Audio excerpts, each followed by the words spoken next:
Shadow Show. Shadow Show. Shadow Show. Shadow Show. Shadow Show. Shadow Show. Shadow Show. Shadow in it. I don't exactly speak the same language as Roy, so when I see him today in the big seat and he's had 7 days off and I say, happy to see you, I've missed you, he doesn't believe me. Well, he has good reason. What do you mean he's got good reason? I mean, he's on the schedule. I mean, once every 7 days or so. He was on vacation.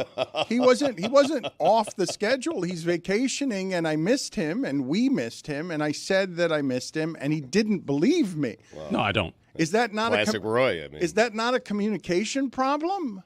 No, I mean, you said it. You said it in English. I understood you. But no, I didn't. I didn't believe you. Sorry. Okay, but I meant it. You've known me to be insincere in this regard. No, I've no. showered you with compliments when I knew exactly how many days you'd been gone, and I've missed you. I've been filled with longing, and today you're in the big chair, and I was happy to see you. You bring me, you know this, for a long time in that seat. You've brought me comfort for 20 years. You know this. So I've missed you. Why would you not believe that? I believe that you are very sincere, but I'm not very used to getting compliments around here. So, yeah. Right. This is not a good complimentary place. This place is very bad for compliments, I would say. He just missed you, Roy. That's what he's trying to I say. appreciate that. We all have our questions, but, Dan is a sincere guy, and he said he missed you. So I believe him. Roy, why is Billy's thumb down behind you? What just happened with your Because thumb? he probably doesn't believe you. No, the TV was asking if someone was sitting next to me, thumbs up or thumbs down. I said thumbs down. Oh, so Billy and Jessica got the entirety of the back row. No encumberments. No, Mike Ryan has been banned for another day. So the college football's all going to come from over there. Do you miss him? The college football, no. But Jessica's coming. But Jessica hasn't had time to talk about this except for one segment with us in the last 2 days. So I imagine she's coming hot too.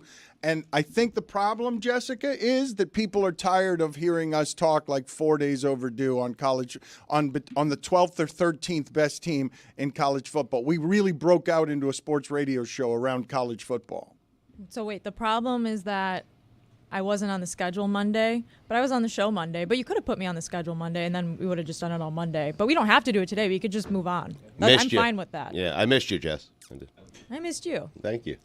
All right, we've got Genesis. Is she here yet today? God, I hope so. I miss her. Yeah. Okay, all right. We got to see if Jessica. We've got to see if Genesis is ready to go because I've got some tension here with Stugotz. I want Stugotz to do Genesis. He doesn't want to do Genesis. We'll see if I can talk him into it. Historically, I am not able to talk Stugotz into much of anything.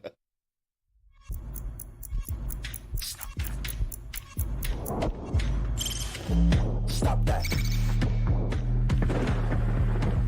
Stop that. Stop that. I hear him chat from the noise. Move too quick, can't stop for the talking. I hear him chat with the walking. Just too sharp with the prize. White girls let it tell me I'm awesome. Yeah, hot like fire on the pan. If you wanna touch my please use caution. Cold like 0 degrees. I'm out the cage, gotta let out the beast. Revolutionary, gotta let out the streets. Locked in a cage, I'ma let out the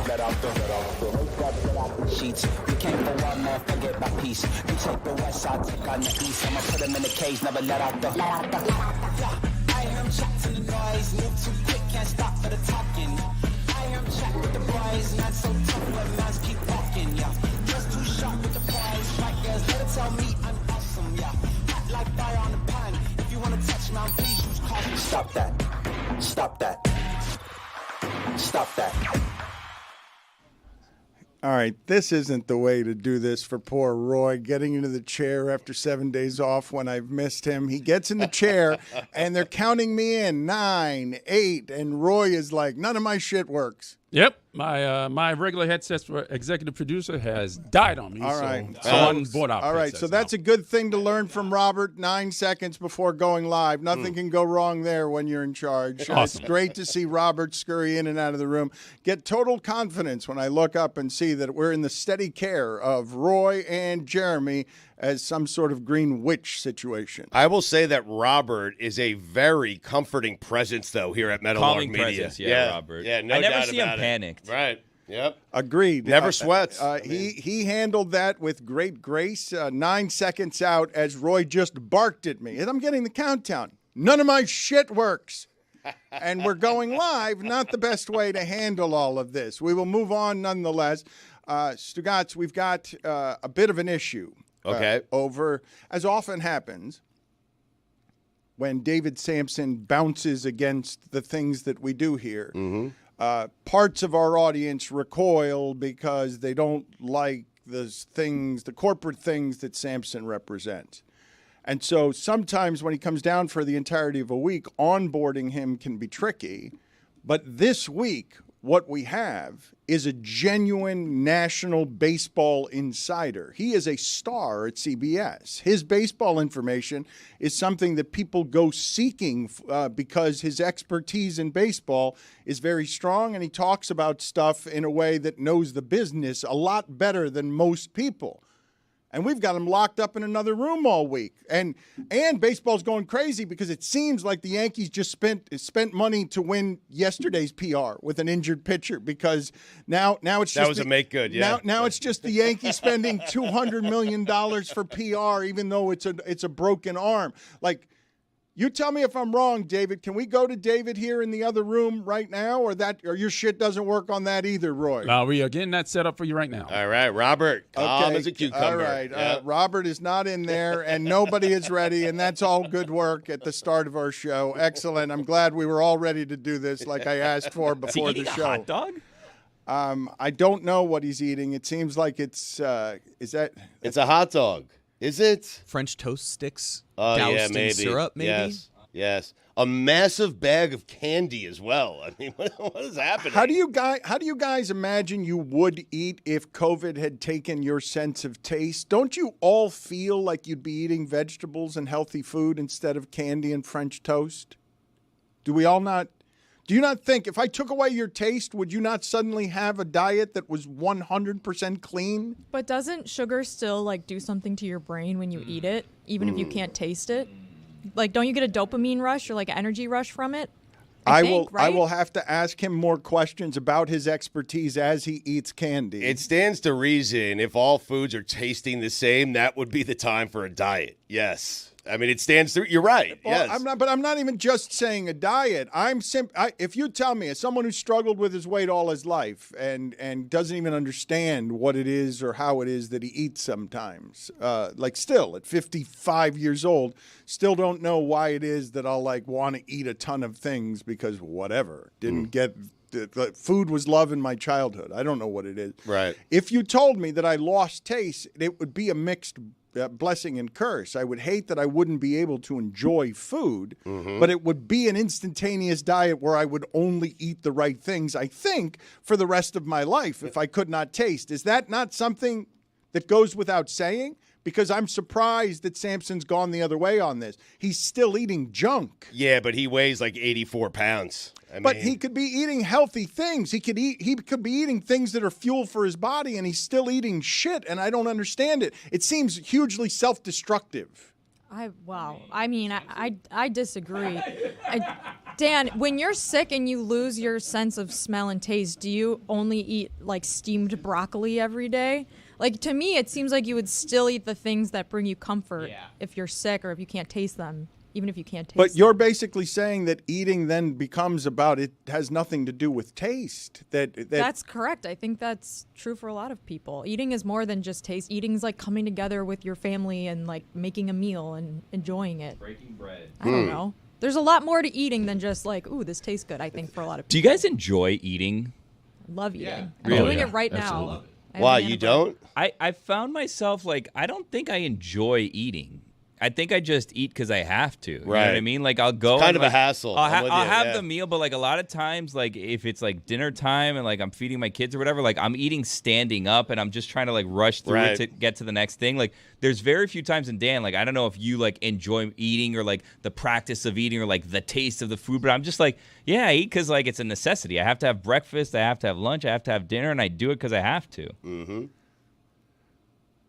3 squares. I mean, He asked you a question. He didn't ask me a question. I don't know what your eating habits are. I found them to be vaguely disgusting. It's walking around with a piece of bacon in your hand and no plate and no napkin. That's eating, Dan. Over 20 years, I've seen some strange eating habits. For about 10 years, Roy straight ate from a vending machine. 10 straight years. Mm-hmm. Now, Stugotz, when I see him eating, it's usually, I saw bacon sandwiches the other day, which confused me. I didn't know there was such a thing as just a sandwich with bacon. I don't like a bacon sandwich. I just like the bacon. But I don't need the bread with the bacon. But I did not even know there was a bacon sandwich. I was wondering if Meadowlark is like skimping on breakfast all of a sudden because we're hard times and we're making bacon sandwiches, which seems like not a cheap sandwich, but also doesn't seem like a real sandwich. Because Samson was coming into town, so we needed to show him that we were cost-cutting wherever we could. Yeah.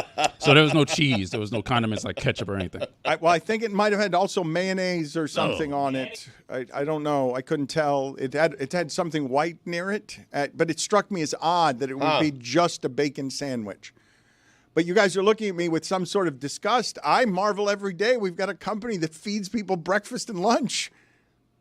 We do. It's a very nice thing. I probably look too deep into this, but I kind of make judgments about the company, Meadowlark in general, just based on the food spread. I do. It's probably unfair of me, but, when the food spread is good, I'm like, all right, we had a good week. We sold some stuff. We did something. We have some more money. And when we don't have a good spread, I start to worry and question everything that's going on around here. Don't pat yourself on the back too hard, Dan. It's pretty common for productions to have food on standby for people because, the people in the control room are there for 12 hours without a break most of the time. Jessica, honestly, forgive me if that sounded as if I was patting myself on the back. I just remember how I couldn't get ESPN to feed our people a breakfast that was going on at the Clevelander downstairs. It's why I wrecked First Take that day. I was mad that ESPN came in and all of a sudden ESPN's dining on what should be the food for the cameramen.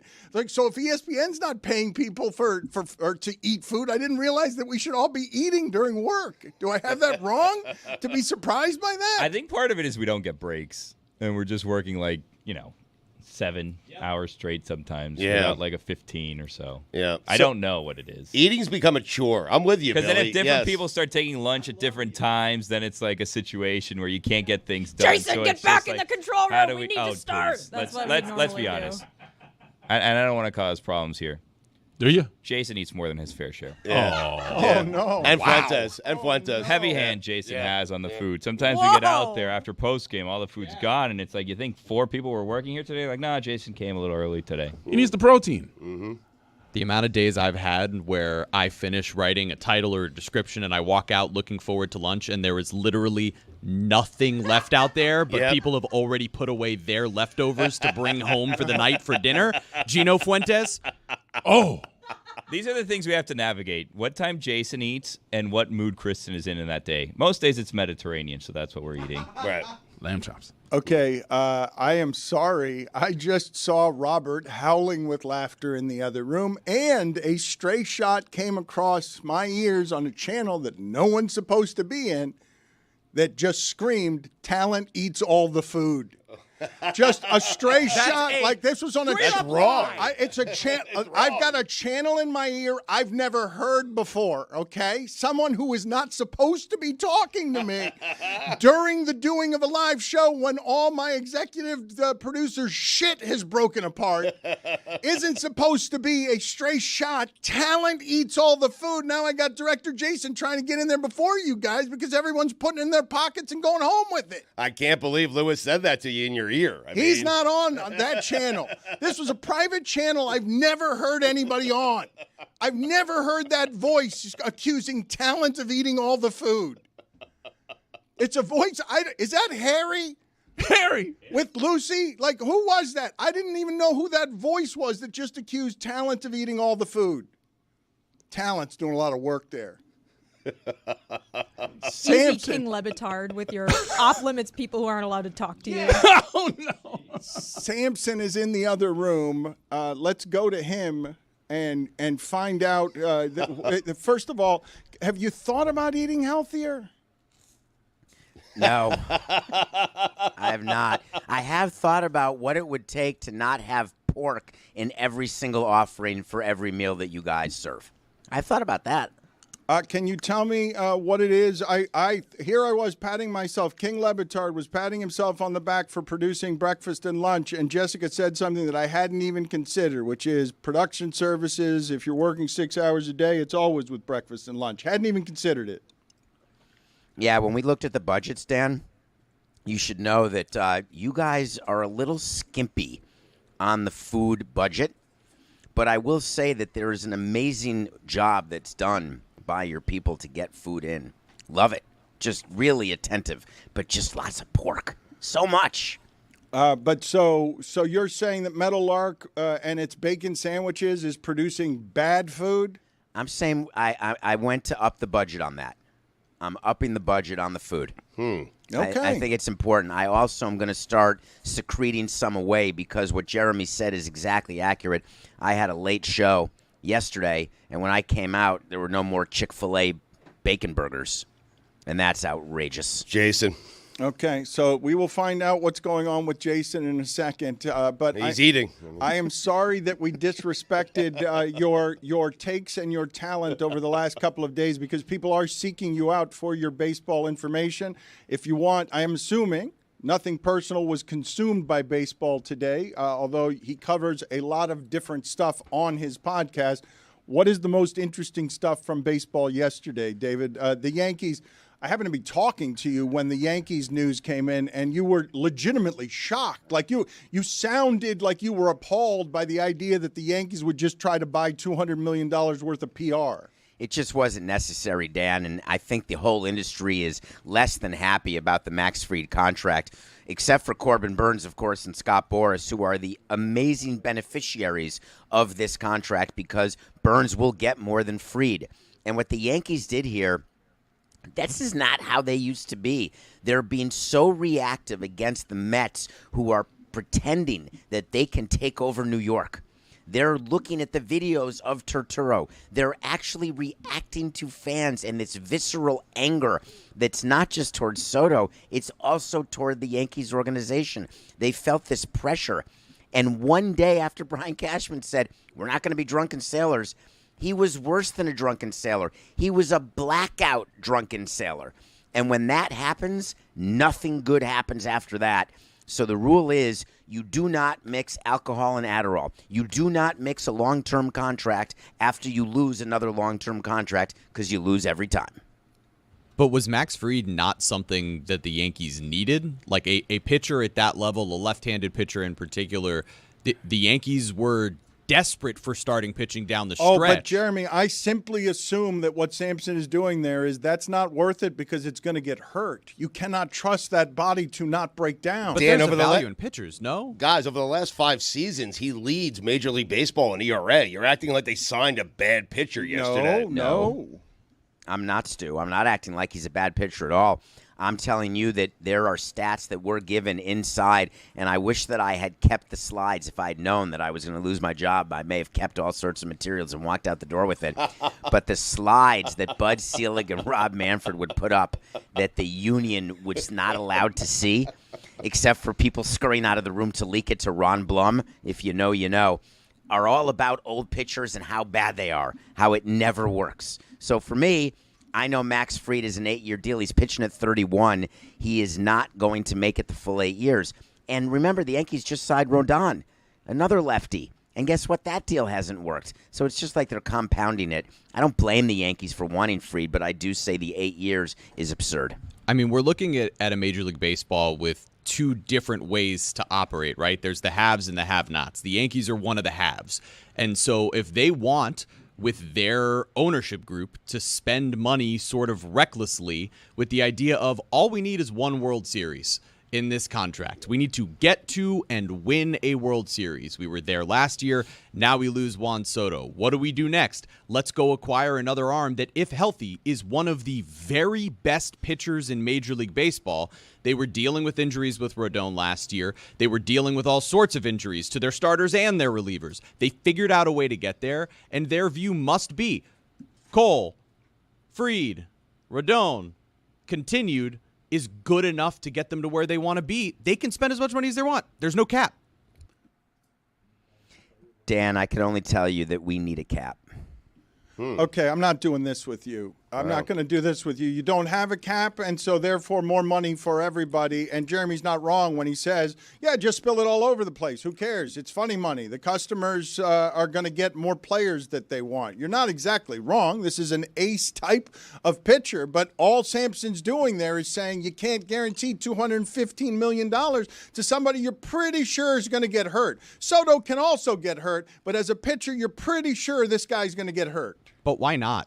Because you're the Yankees. Every one of these teams makes at the top, has an unlimited amount of money they're allowed to spend. So realistically, who cares if it's reckless if you're a Dodgers or a Mets or a Yankees? Because you want to win. And whatever the bottom dollar line is that you need to get that player that's going to help you be better than all of the rest of the teams in Major League Baseball, you're just going to spend it. And it's reckless in terms of, yeah, he's going to deal with injuries, and at the back end of that contract, it's going to be bad, but you're the Yankees. You can just spend more later. They can afford to be reckless. Right. They can. I mean, you're right. I agree with you. And Dan's talking about the injuries with Fried. I mean, 3 of the last 4 seasons, he has started 28-plus games. I mean, I know he got hurt 2 years ago, but he's been, for the most part, he's been healthy throughout his career. They still also have over $500 million that they didn't just give Correct. to Soto. Yes. That they can now use to get like a Christian Walker type or something and improve first base. So, like, you can now spread the wealth that you're going to spend on one player to different positions, and then hopefully that will get you to where you couldn't get to last year. Don't you assume, Samson, that once all of this continues to escalate with the Yankees are going to get pressure to be in this game, prices are going to skyrocket everywhere, and you're going to explain to us what it means that the Dodgers have $1 billion in deferred payments, so one can assume they'll keep getting more Blake Snells too, right?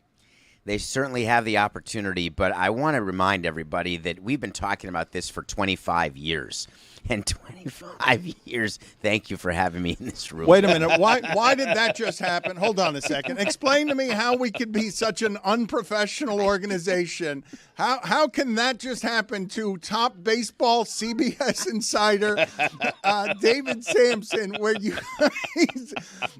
guys just have a small room? He's at the top of his profession, and you guys. She's on the floor in the corner under the table. This is not appropriate. You are not respecting. My hands are right here. I did not put baby in a corner. This is a professional environment, and you guys need to get out of the camera shot. Izzy, get the hell out of the camera shot. Everybody get your shit together. And David, baseball's finances are making it so that Dan, she's trying to do her job. Our green room is also the makeup room because we don't have a dedicated makeup room. And Jessie is just in there. She's trying to go pick up her kid from daycare with all her makeup, and it's stuck there being held hostage by David. by me. Jessica, this was my choice to be in here eating meat with potatoes and having candy. Yeah. This is really what I wanted to be doing. Well, now I'm much happier. Don't put your hand in there. Do not put your hand in there. Do not. Do it. Okay. Wait a minute. We're talking about a candy bag.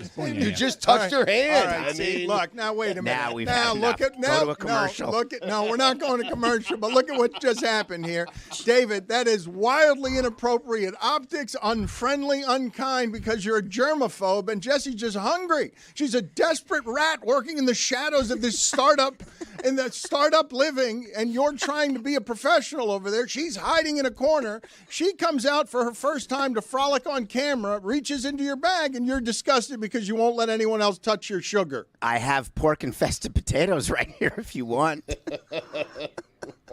David, what is happening with the business of baseball right now? Thank you. It'd be nice if we could talk about that for a moment, Dan. We'll talk about it. This is not an example where the haves and have-nots. It's just starting, Jeremy, when you were just a little pisher. This same thing was being spoken about in 2003 when the Marlins won the World Series. There was the big bad Yankees against the small market Marlins. So this is an old story. So none of this should concern anybody. Nobody's acting differently than they used to act. The numbers are just different. But in the NBA, they're different too. In the NFL, they're different. Jim Kelly never made in a career what Daniel Jones makes in a year. I mean, I don't know if that's a fact. That's reckless journalism. But let's pretend it's something close to that.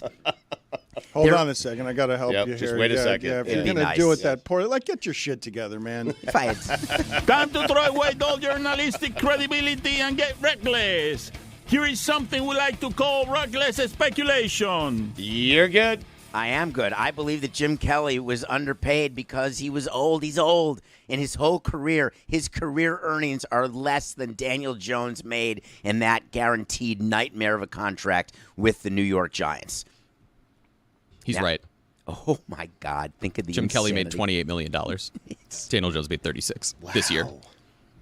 Yeah, so the money in the sport is crazy, and more of it's going to be shared. But you saw what just happened at the bottom of the standings yesterday, right? If you are one of the people like Billy, who still has an allegiance to the Marlins, they trade their one name popular player, a guy that people actually like, one of the last embers of connection to anybody. Yeah, that guy's kind of fun. He hits giant home runs and roly-poly runs around the bases. He looks funny. I can get attached to that. And they have him for a couple of years. They make a playoffs miraculously in the middle of the pandemic. It looks like they're going to get back in the game. Well, they made the playoffs twice. They made one in the pandemic, and they made one a year. Like not this past season, the one before. That's correct. He Yes. was also under team control, which is why this is particularly odd. Okay, so walk us through with the former president of the Marlins how you're hurt by that Berger trade, because he was the last guy out the door who had a name that anybody connected to. Well, I mean, they still have Sandy on the team, but we'll see how long he's still on the team. They still have Luzardo on the team, but he's been the subject of trade rumors already at the winter meetings. They still have Yuri on the team, but we'll see when he comes back from his injury and how long he's on the team. I mean, it's just kind of like the weird thing about Jake Berger is that you had him under control, but it seems as though he was not someone that fit the profile of what Peter Bendix wants this team to be. He wasn't great defensively. Offensively, he hit home runs, but that's basically all that he would do.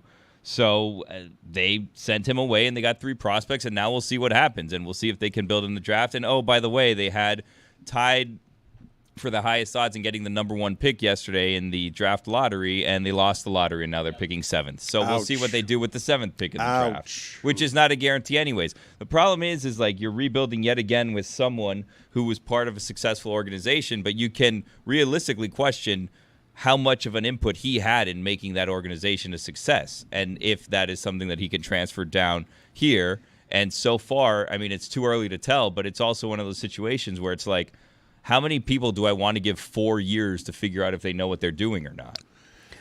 And they get rid of a lame duck manager that did his job by getting them to the playoffs. You want to parlay that into something that feels like a little bit like what Arizona was doing. You're trying to parlay successes. You're trying to build, right. But yesterday, while they're talking to the manager from the Dodgers, Casey McCullough, or whatever his name is, first base coach from an other organization. I thought it was Dave Roberts. While he's talking about Berger and what he means to the team, they trade him a couple of hours later, right? This is, and as the baseball nerds laugh at you because you had the best odds for the number 1 pick and you end up at 7. Also, like in fairness, like the manager situation, he kind of dumped them, right? Like they spun it as this was like a mutual parting of ways, but like there were reports that they tried to extend him and he turned that down and said, you know what, this is not going to work out here, and decided to leave because it's a dumpster.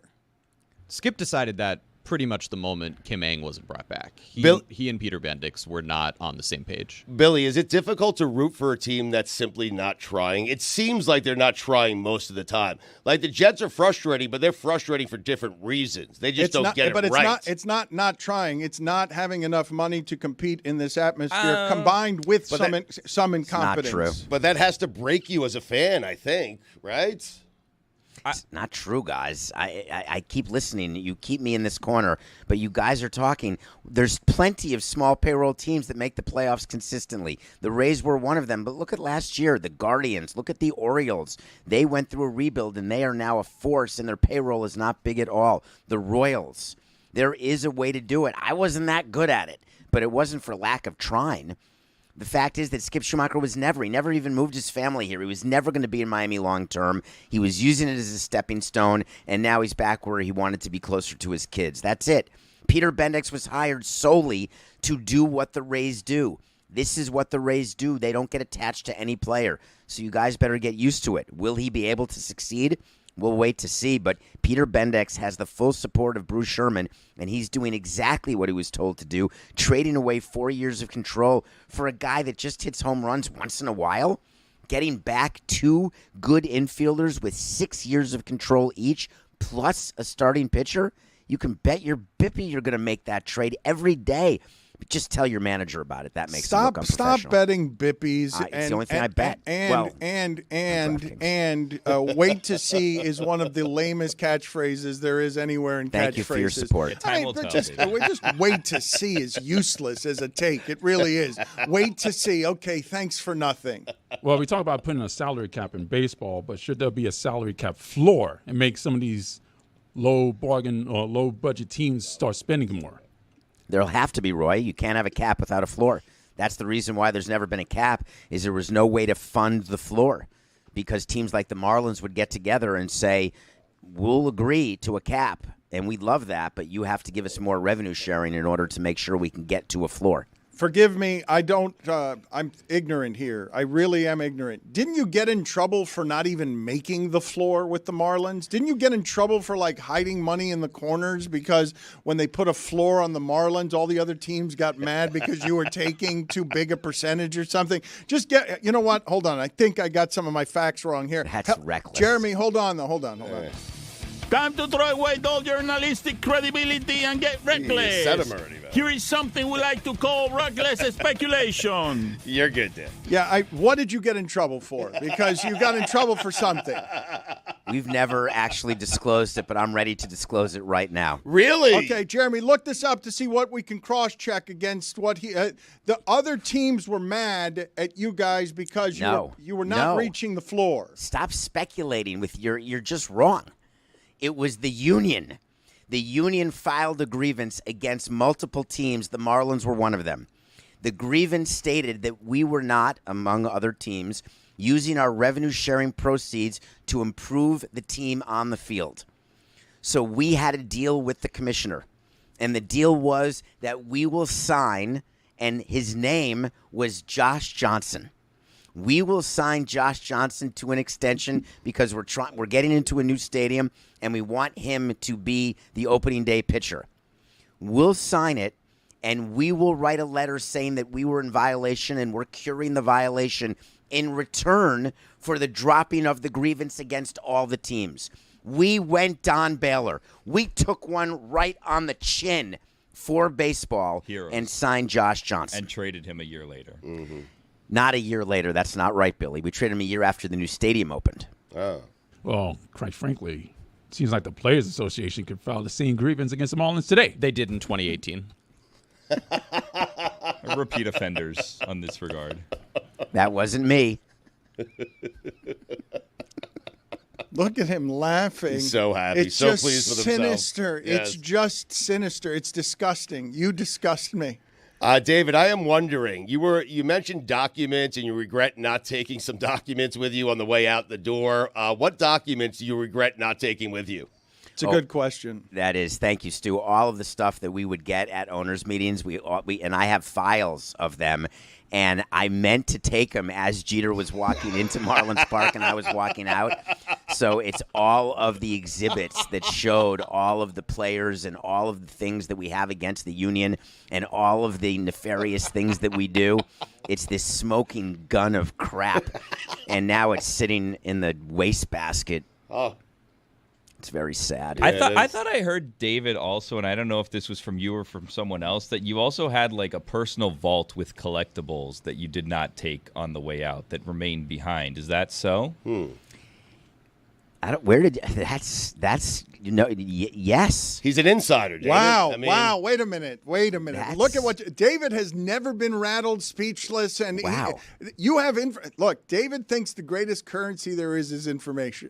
You just looked into his soul and told him something that he did not know that you knew about him, and he thinks he outsmarts everybody.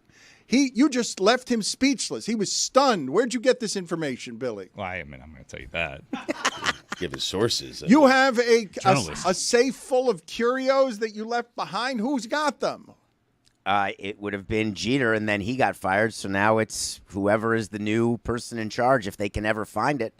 So I'm not talking about the treasure chest that we buried underneath the foundation, Billy.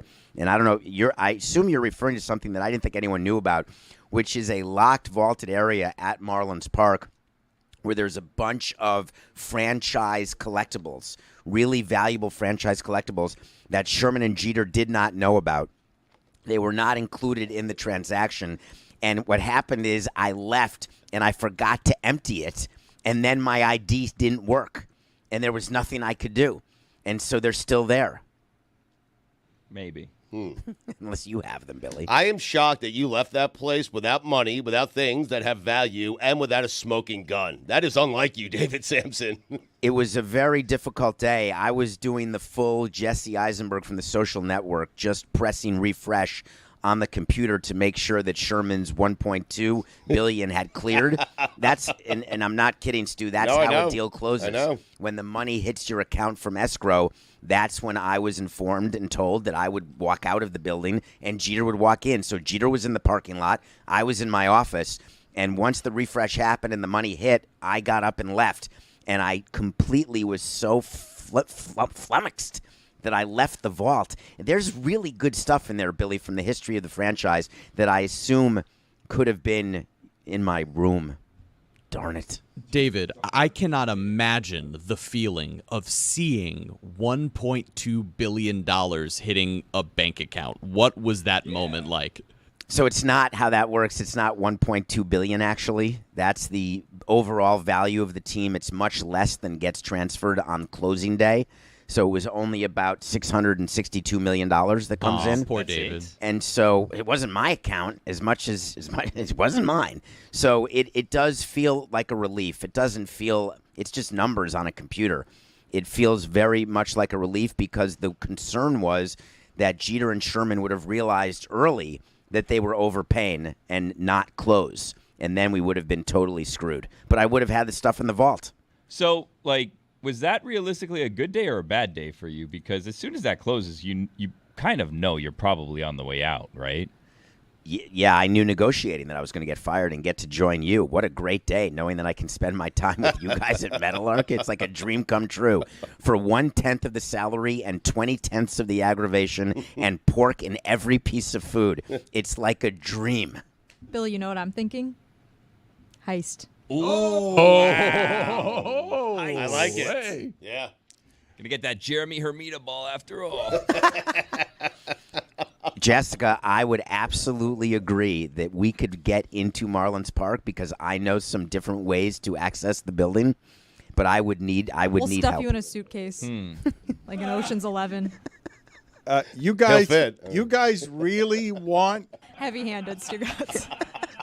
You guys really want this person accused of a second heist of Marlins baseball? We would get away with it, Dan. He's gotten away with it.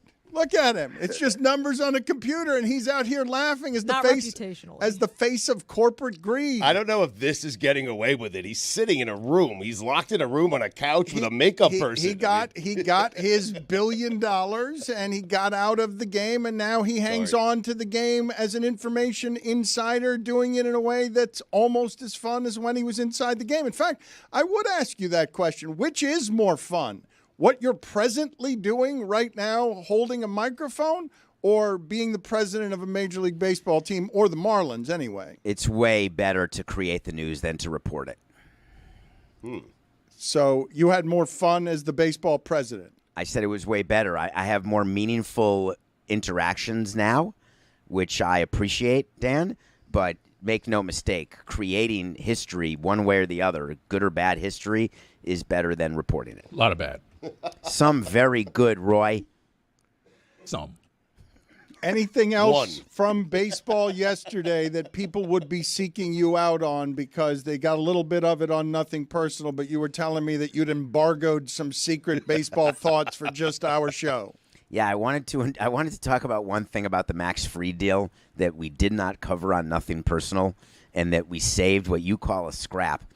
When you are a team and you are in a position where you don't get a player, what an agent does is they call the team and say, we can solve all your problems. We can take away all the negative PR. And what the Yankees got is it wasn't even Boris, because Max Fried is represented by a company called CAA.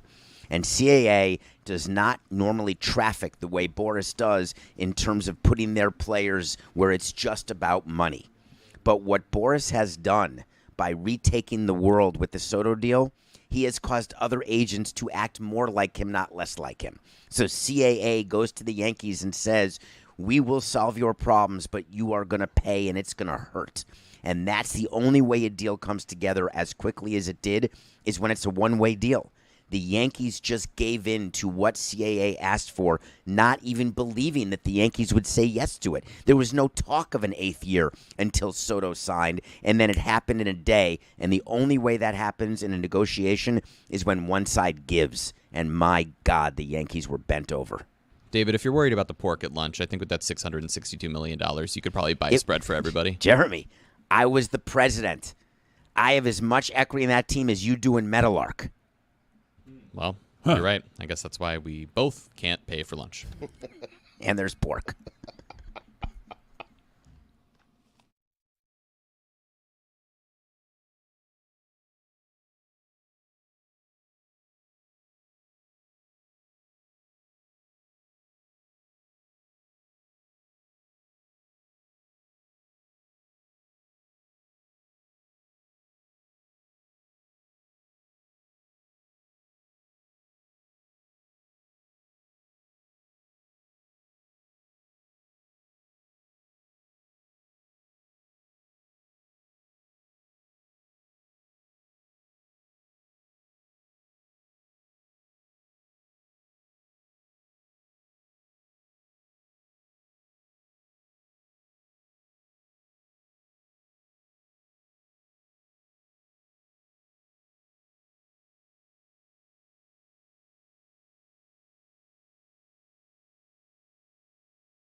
Hey guys, download the Game Time app, create an account, and use code DAN, that's DAN, for $20 off your first purchase. Terms apply. Download Game Time today. What time is it? Game time? Thank you. If you were a thief, and I told you that you lived very close to where Joe Burrow was, and the television suggested that he was out of town, busy at a game against the Dallas Cowboys, that seems like a pretty good house to rob.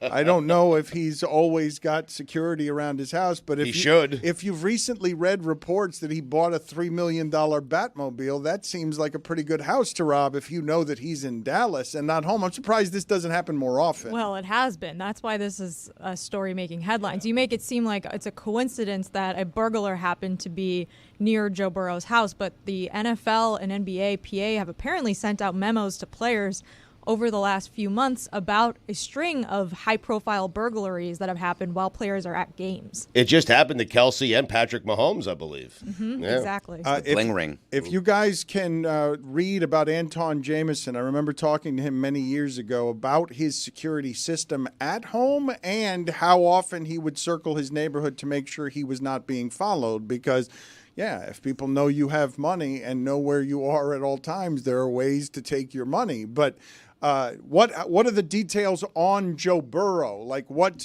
was stolen from his home? Because the other thing is, right, single athletes. If you're not married and there's not family, you're a single person and you're very wealthy, you're more likely to have an empty home, are you not? It wasn't empty. There was a swimsuit model. An employee, Also, like, that's if you the way are, I always imagine it. If you are married, wouldn't your partner be at the game that you're playing in anyways? So I don't understand. You're just reckless. I didn't assume. You think that Joe Burrow goes to work and his hypothetical wife's like, I'm going to stay home. I'll stay home and watch the house. I'm reckless by assuming that Joe Burrow doesn't have a swimsuit model at home. That's what you're saying. No, you're I'm reckless being reckless for saying that a married person, their spouse would stay home while they're playing. I'm talking about game. just family in general. There is more likely than a single person. Am I wrong about that? There might be family at home more likely than if there were a single person. It is okay for Dan to think that when Joe Burrow leaves the home, he's leaving his home empty. It's okay. Like, I'm with you on that. Yes, he's not married. I mean, what is the relevance of being married and leaving your home solo? I with David. I don't understand the distinction. Like, it's very well documented that like family members go to football games with their I just family assumed members that play if a football. family lived in a home or a single person lived in a home, just probability by the numbers who live in the home, it's more likely that someone will be there if I'm choosing a home that has 9 people in it than if it has 1 person in it. Well, now you're saying 9 people. You're I'm just saying moving, I'm making it a family. I'm making it a family. The whole I family's guess going to the 7 game, kids. Dan. Have you heard of living girlfriend? Now we're talking about Philip Ryan Rivers. Fitzpatrick's family We're was not- always at the game. We're not talking about Philip Rivers. We're talking about maybe a wife and 2 kids. I'm They're not even probably going to all go at the game. Hispanic stereotype. I was actually doing Manny Ramirez in my neighborhood. He had 9 people there. Like, I think that there is there's less times that Joe Burrow's home alone than you'd expect. well, clearly there was a swimsuit model there. I guess I'm supposed to be surprised there was only 1. Well, no, that's an employee of his. That's the other little nugget about this, that it wasn't family or a girlfriend. Apparently, and we need to get some better info because I love to recklessly speculate about this situation, but I won't. A swimsuit model, not a girlfriend, not a family member, but in his home during a game. Do we have a thought? Was she hired to do that? Is she being paid? And if she's being paid, to do what exactly? You have a lot of questions. I just want to know why his house was burgled, how it was burgled, and how many other burglaries there are happening. potential inside job. What do you think? I'm just saying that Joe Burrow is not aware of what was stolen yet.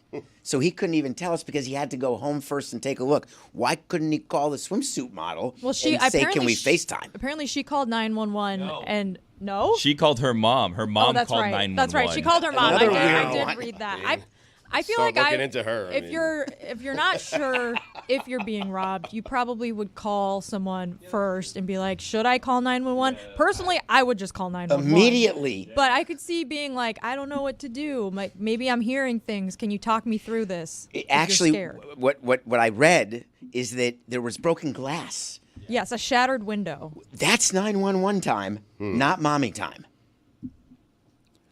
Can you guys tell me why it is that Jessica is the only one amongst us watching Hard Knocks? I remember a time, a glorious time in the history of Hard Knocks where football fans were so enthusiastic about getting just a little bit of access that it would be operatic. When Hard Knocks would arrive with your team, teams would object. I don't want my privacy invaded like that. And football would grow, giving you a really packaged product about the insides of your team. None of the teams wanted to do it. Fans love the access of it. Why is Jessica the only one around here who cares at all about watching what I'd assume would be interesting Hard Knocks? I can only speak for myself, of course, but Hard Knocks was something that got me excited for the football season. Once I'm inside the football season, I don't need Hard Knocks anymore. I'm already excited. Like, football's here. I'm in the midst of it. I'm in the middle of it. And so I think Hard Knocks, they're doing too many, to be honest with you. It's also, it's the third Hard Knocks since, like, June. Right. And our viewing habits have changed. Like, I'll watch Hard Knocks when I can watch, like, 4 of them back to back. You guys are wrong. It's because the Steelers are in it, and they're winning a lot of games. That's the only reason I'm watching it, and it's awesome. Tomlin looks great. The team is fun. I'm enjoying every second of it. It has been delightful last 2 episodes. And you know who hasn't been in it?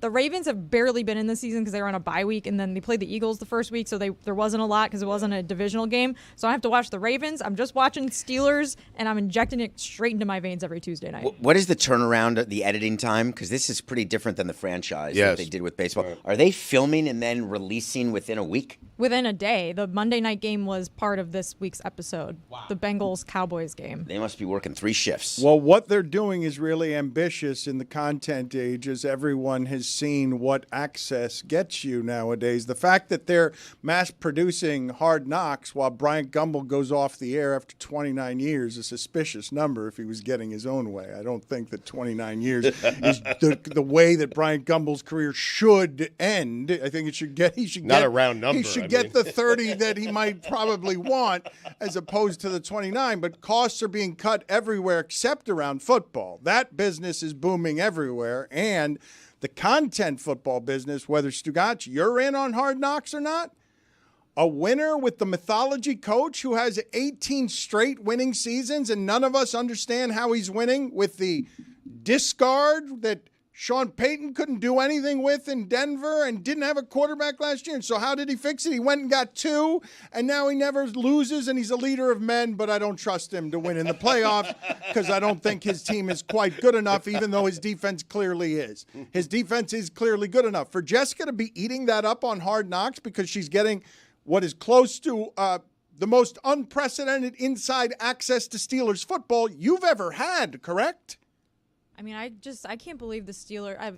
There were videos where it did not look like Mike Tomlin wanted to be a part of it. He was like, get this mic off me, like behind the scenes videos. Yeah. But he's doing the interviews and he's sitting down and talking to the cameras. Like, I think maybe secretly deep down he likes it. But yeah, it is strange to see the Steelers on Hard Knocks because they are a team that you would never, ever, ever expect to be on training camp Hard Knocks because they always are in the playoffs and they're always winning games. And they're a team that, like the Giants, they don't want the cameras in the building.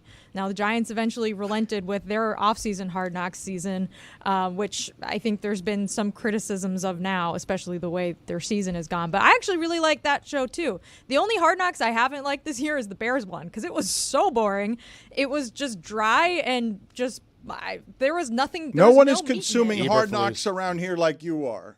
That's true. Eberflus. Yeah, he got me with the beard for a minute. I was like, he's going to make it through the season because of the rebrand. I was wrong. Without the beard, I don't think he even makes it to week 4. I think the beard got him to Thanksgiving. But I thought the beard would get him to January. I did.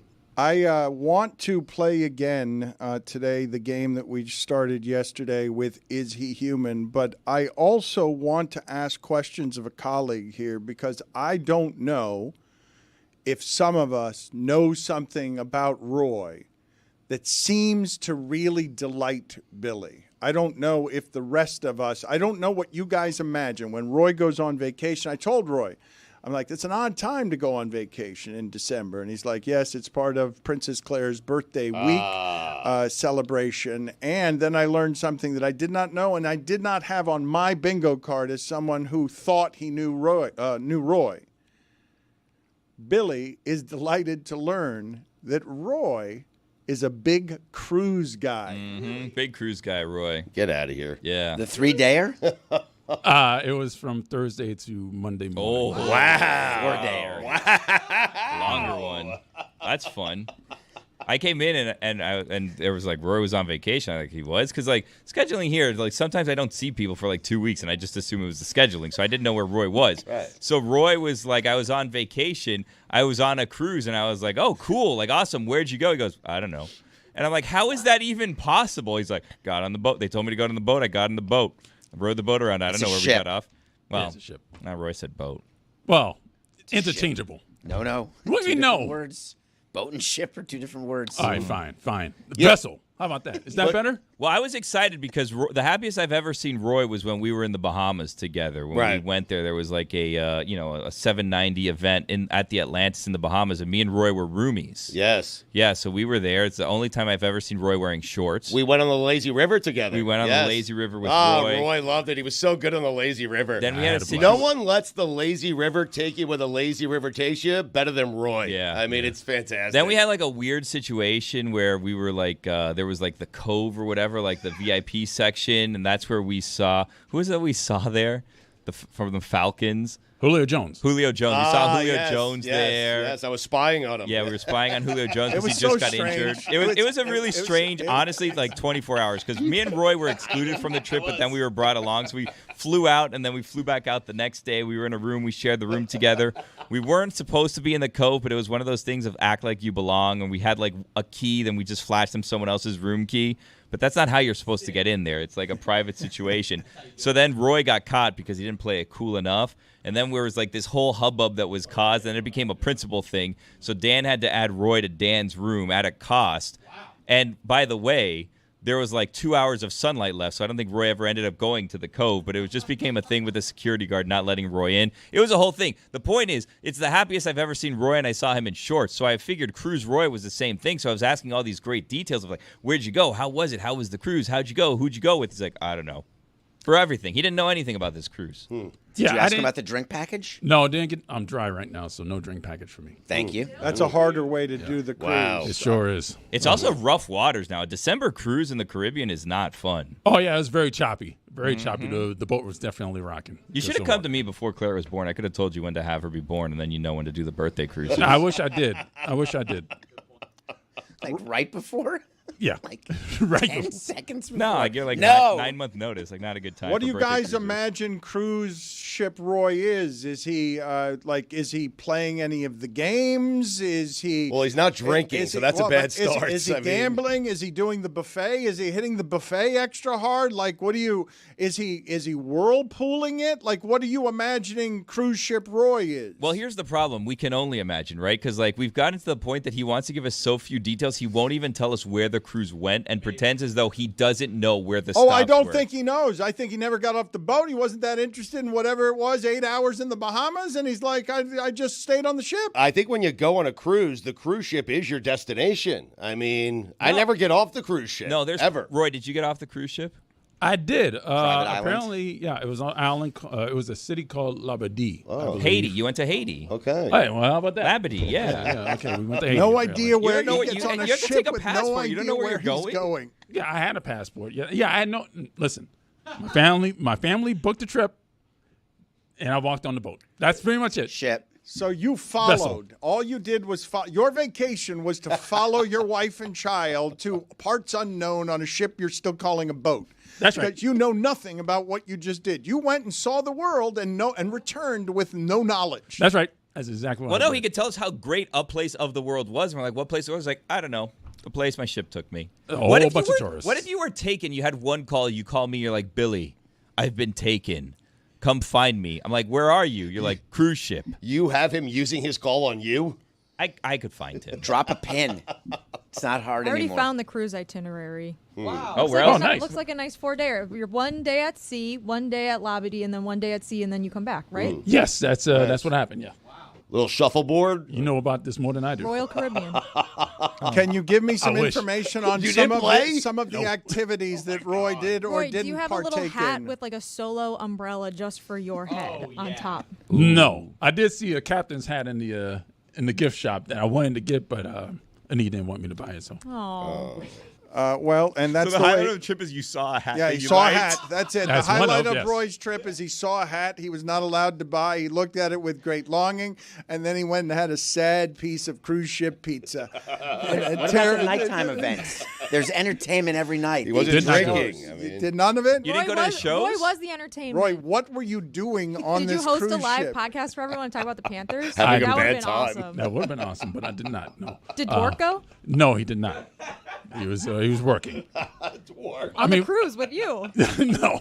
This No. sounds terrible. Well, it wasn't terrible. I mean, I spent a majority of the time sitting on the balcony watching water. Oh, you got a balcony. All yeah, right. the balcony. So Okay. It was very relaxing. Did you get one of the animals made out of the towel or whatever? in Yes, your I room? did. I Oh, think we which got two. animal? We What got was two it? of What them. was it? I didn't really look at it. Claire had it most of the time, but I didn't really look like at an it. I think it elephant. No, it may have been a rabbit. impossible. It may have been a rabbit. Listen, How do you Did you not get- remember? It was Did like you get 4 hit in the nights head? ago. Like, because what's I'm going old. on That's here? why I'm getting old. I'm starting to You're forget not stuff. that old. I'm not that young. That's not true. Roy, it is breathtaking that you just returned from a vacation from which you have no remembered details. now- You were sober the whole time. You All don't right. know what city you went to. You don't know. You just saw a vast, sprawling ocean, which looks the same in every direction. very peaceful though. Very I peaceful. believe that I have tracked down the ship that he was on because I found his ship with this itinerary. Did you go on the flow rider on the back of the ship? No. The simulated like surfing thing. You didn't do that. No, I did not. Okay. Did you go to Splashway Bay? Claire went to Splashway Bay. Okay, Claire. great. Did Yeah. you do the rock wall? No, Anita did the rock roll. Okay. Did you watch? You didn't watch Grease, obviously, which is Hell being no. performed on this ship. Okay. Absolutely Did not. you do anything? What did you do while they were doing this? I was balcony. watching Claire to make sure she didn't get kidnapped. That's one. Good dad. And Well, they can only take you so many places in the middle of the ocean. yeah, that's true. And then the buffet. All right. Did you overeat? I did. Did you it go on to the the poll. casino? Put it on the poll, I please. stopped by it, but I didn't play You walked through. At Le Batard because I Show, lost. do you overeat on the cruise ship buffet? Does everyone overeat on the cruise ship buffet?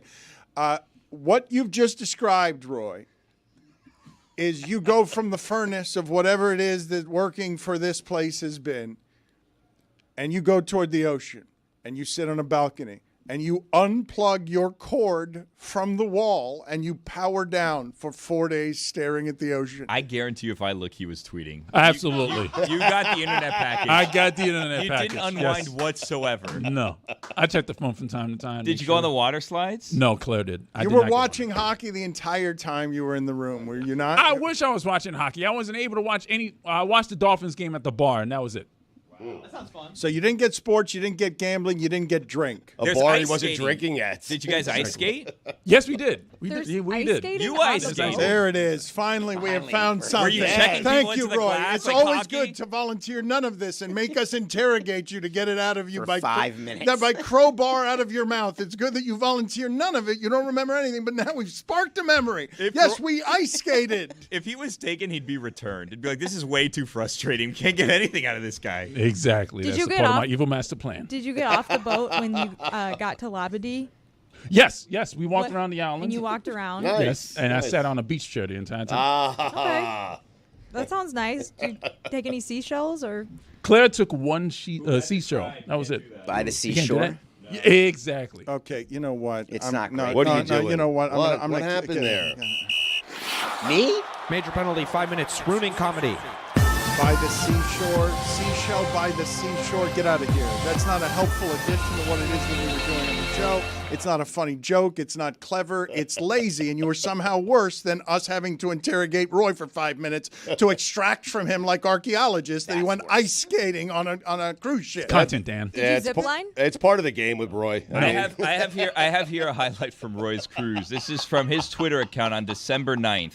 He retweeted this tweet on December 9th while he was in Labadee, Haiti, or on his way back from Labadee, Haiti. It was a tweet from someone named Mark Lazarus, and it just says, 44 years on this planet, and I never realized that the, quote, New York and Rangers are in all different fonts. That's insane. On the logo. Why would someone do something like that? Wait, it is? Yeah, that's What? what he. Yes. What? That's what he did while he was on his cruise. He was retweeting. Well, that would have stopped me in my tracks too. Now I have to Google it. Yeah, pull up the logo. I'm pretty certain that guy runs NBC Sports. No, What? he's No. the Blackhawks beat reporter for the Athletic, right, Roy? And here's Zendaya in a giant hat. That Wrong you Lazarus. retweeted. This is what you were doing from your balcony. He on the was cruise. risen from the dead, Stugotz. Come on. Bible joke. That's Jeremy, please go to the other room. It is time for your victory lap. I don't know what it is that the victory lap is about, but we'll get to it in a second. Also, do we know if Genesis has arrived? I will say, you know that I don't do advertising around here, but if I were to advertise how you fix your body late in life so it doesn't have a great deal of pain,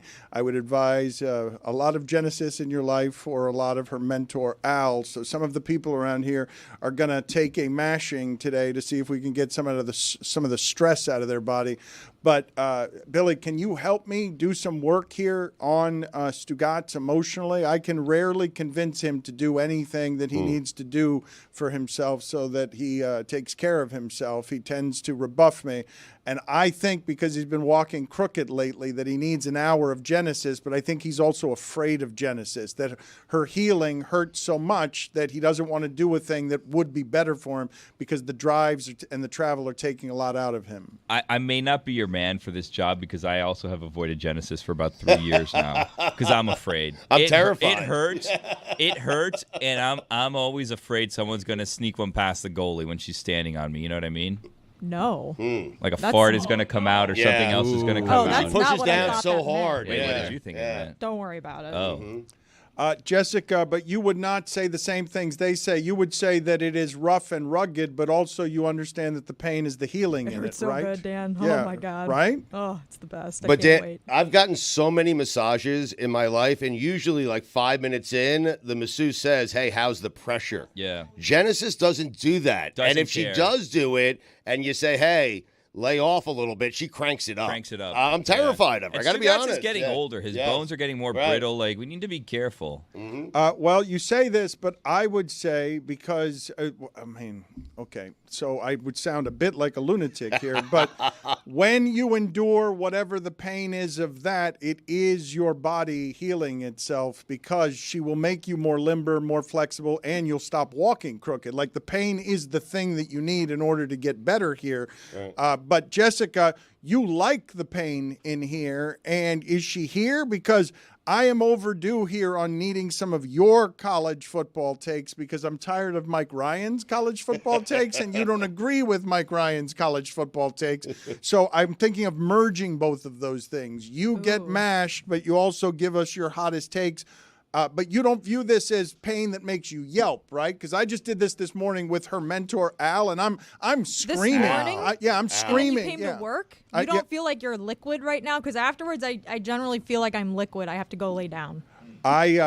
I hurt at 6 o'clock in the morning in a way that woke up my wife because I was screaming because he was on a part of my body with his knee and all his body weight. But yes, I feel physically better today. But I have used Al as well, and Al is fantastic. He really is. But when I tell him to lighten up on the pressure, he lightens up on the pressure. Genesis, not so much. I've never done it before because I'm petrified.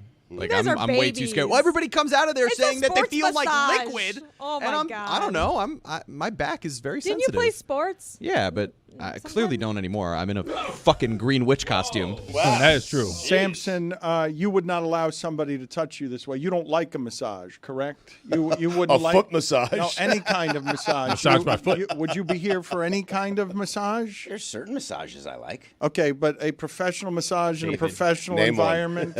Well, he did already.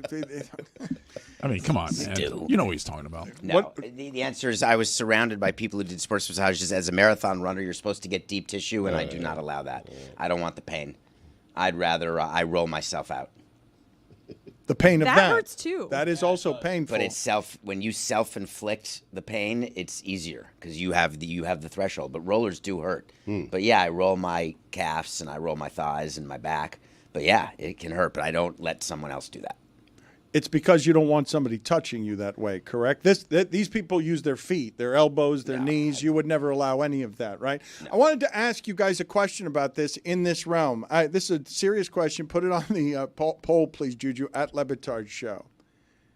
Should you get a full refund if during your entire 90-minute massage, the masseuse has the hiccups? Yes.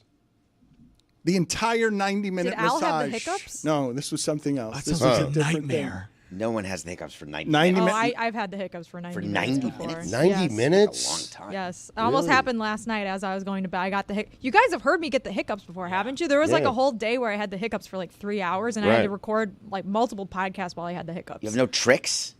No. Everyone's got tricks. Sometimes they don't work. But I gave you one. Hold your breath, swallow 3 times, remember? Like it worked, didn't it? I don't remember. I think it worked, yes. Towards the end of the show, it worked. And the scare ones do. You can scare people. You could just go and blowing smoke in someone's mouth. Oh, really? That I could is do a that. thing. Yes. Don't do that to me. I'm an expert at that. But to answer Dan's question, do we deserve a full refund if they're hiccuping the entire time? And yes, I'm there to relax. I'm not there. I found it wildly distracting. Like wildly distracting. Of course. I mean, they're making a sound every 5 seconds. Well, it made me want to stop 5 minutes into the massage because the hiccups were not stopping and did not stop for 90 minutes. And so I'm asking you guys if I deserve, because I didn't ask for a discount or a refund, but I felt like that was not in any way what I was signing up for. I think sneezing and sniffles are worse than hiccups. No. Then you wonder, is that oil or is that mucus? Is it a constant sneezing, though? I mean... No one sneezes for 90 minutes, but one sneeze is refund worthy. 5 minutes of hiccups is not. One sneeze?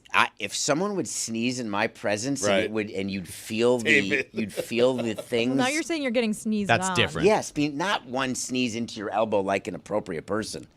He's talking about a sneeze with the shrapnel that comes, the snot shrapnel that comes with the sneeze. That's a refund. I don't want snot shrapnel on me, generally speaking, either. So, yeah, okay. That's Maybe a full we agree. refund.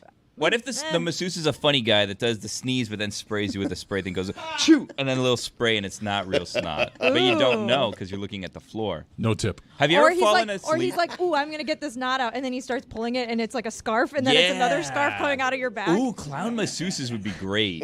That's a great idea. Business model. I'm going to pitch this to Samson, Genesis. can you invest? Why do you think that's a great idea, clown masseuses? Samson, you're not afraid of clowns, are you? You're afraid. You're not afraid of clowns. Billy, I mean. So you think it's a good business? Billy's business ideas are something you always want to support there.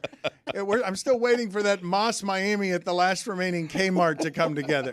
I'm ready whenever you guys are. You guys are the ones that won't do it. Yeah. I'm the idea man. You guys are the money men. Let me, You're definitely not the idea man. I bring the ideas here. Just fund these ideas. I'm telling you, that Kmart Moss would be incredible. I'm going to just realign your nose real quick. Ah! Got a quarter.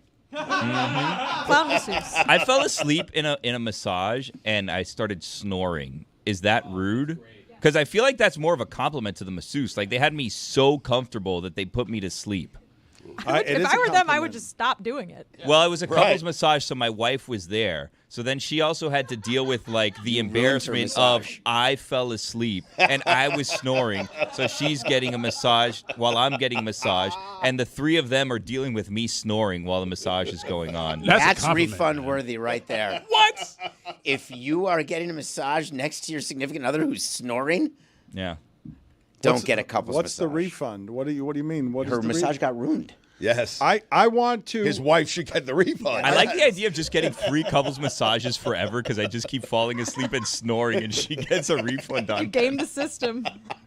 You guys, these clowns are never going to see it coming. You skipped right past Jessica's thievery of You fall asleep during a massage Jessica's giving and start snoring, you're going to wake up and she's going to be eating a sandwich nearby when you wake up because she's just going to stop working. I'm not going to work if you're asleep, even though the job is to work. I'm going to wake up and my masseuse is going to be doing something else other than her job because Jessica's a thief as a masseuse, which is worse than a clown as a masseuse. If I'm a masseuse, I have to take my breaks where I can get them and rest my hands. You know, you're using your hands all day. If my client falls asleep, I'm monitoring the breathing situation. As soon as he snorts himself awake, I'm going to go right back in there and pretend like I've been massaging the whole time. Just like barely touch, just like do like this. And then like if the person wakes up, they think like, oh, this is just like the lull in the massage. We would all do it. Masseuses are very routined. So sleep or no sleep, arm and then arm. Very and then disciplined, down. yes. It's a whole thing. They do the same thing whether you're awake, asleep. Once in a while, it's the whisper, how's the pressure? Yeah. They do that. Except Genesis. I'm skipping the arms if you're sleeping. I'm not doing your arms if you're asleep. No, but I'm saying that as a professional masseuse, you would just do it as a matter of course. Taking a break. It's sandwich time. I got to restock the gunpowder in my trick handshake, so I'm taking a break really quick. I'm the clown masseuse. I got you smoking a cigarette in the corner of the spa and eating a sandwich. Even though why would you be smoking a cigarette? You wake up the person who's snoring because you're having a heater in the corner. That's a candle, Dan. It's an ash, the scent, ash-scented candle in the corner of the spa.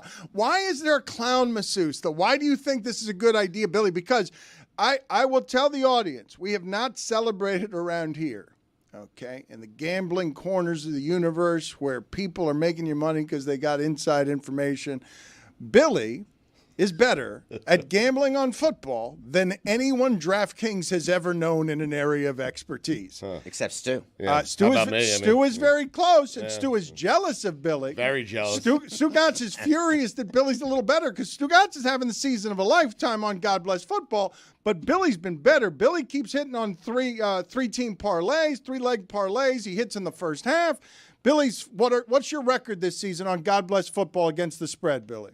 41-17. Whoa, that's really better. But the problem is, and I will say this because you keep wanting to bring it up and talk about it. I don't like talking about it because I have felt the tension with Stugotz because Stugotz is not comfortable when we discuss this, so I don't want to discuss it. I mean, I thank you because you gave me a 3-0 back-to-back weeks. I believe you gave me 2 3-0s, and one of those games I got to go to sleep by halftime, so I was fine with that. But I am trying to support you, and we're making a big deal about your record. I, too, have a fantastic record, and I haven't heard a peep from you, Billy Gill, about my record. I haven't said I'm not pushing to promote this record. I understand. I'm just going out there and I'm giving you 3 picks at a time every Monday, and then when we do special events on Sundays, I'll do those. I start a season going 0-for-18, and we do a 30 for 30 on it. I have a season right now at 61, 38-2, and no one says a word. I mean, it's unbelievable. Let's celebrate not you, Billy. Stugotz wants to celebrate. Let's celebrate Stugotz. I'd rather celebrate you. He also changes the line for every game. I do. Well, I buy down half. Do you buy halves? Are you that guy? I am that guy. Do you do it after I'll buy the a final full point. score? I don't care. Some people have accused Stugotz of finagling some lines. His record it's got some accounting. It's not notarized by an accounting firm. Right. Those 38 losses, David, feel like 75 losses. Well, they are 75. Well, they might be, but one of the things that happens with Billy, this is the case with both Billy and Juju. They care deeply, so they are actually pouring themselves into looking where the advantages might be. But so are the gambling people, and they're not doing as well as Billy Gill is, and neither is Stugotz. And, of course, we celebrate when Stugotz in 30 for 30 style starts a season 0-for-18, because do you have any earthly idea how hard it is to start a season with your public picks going 0-18? It'd be as hard as going 18-0. What if I told you that the pursuit of perfection isn't always a good thing?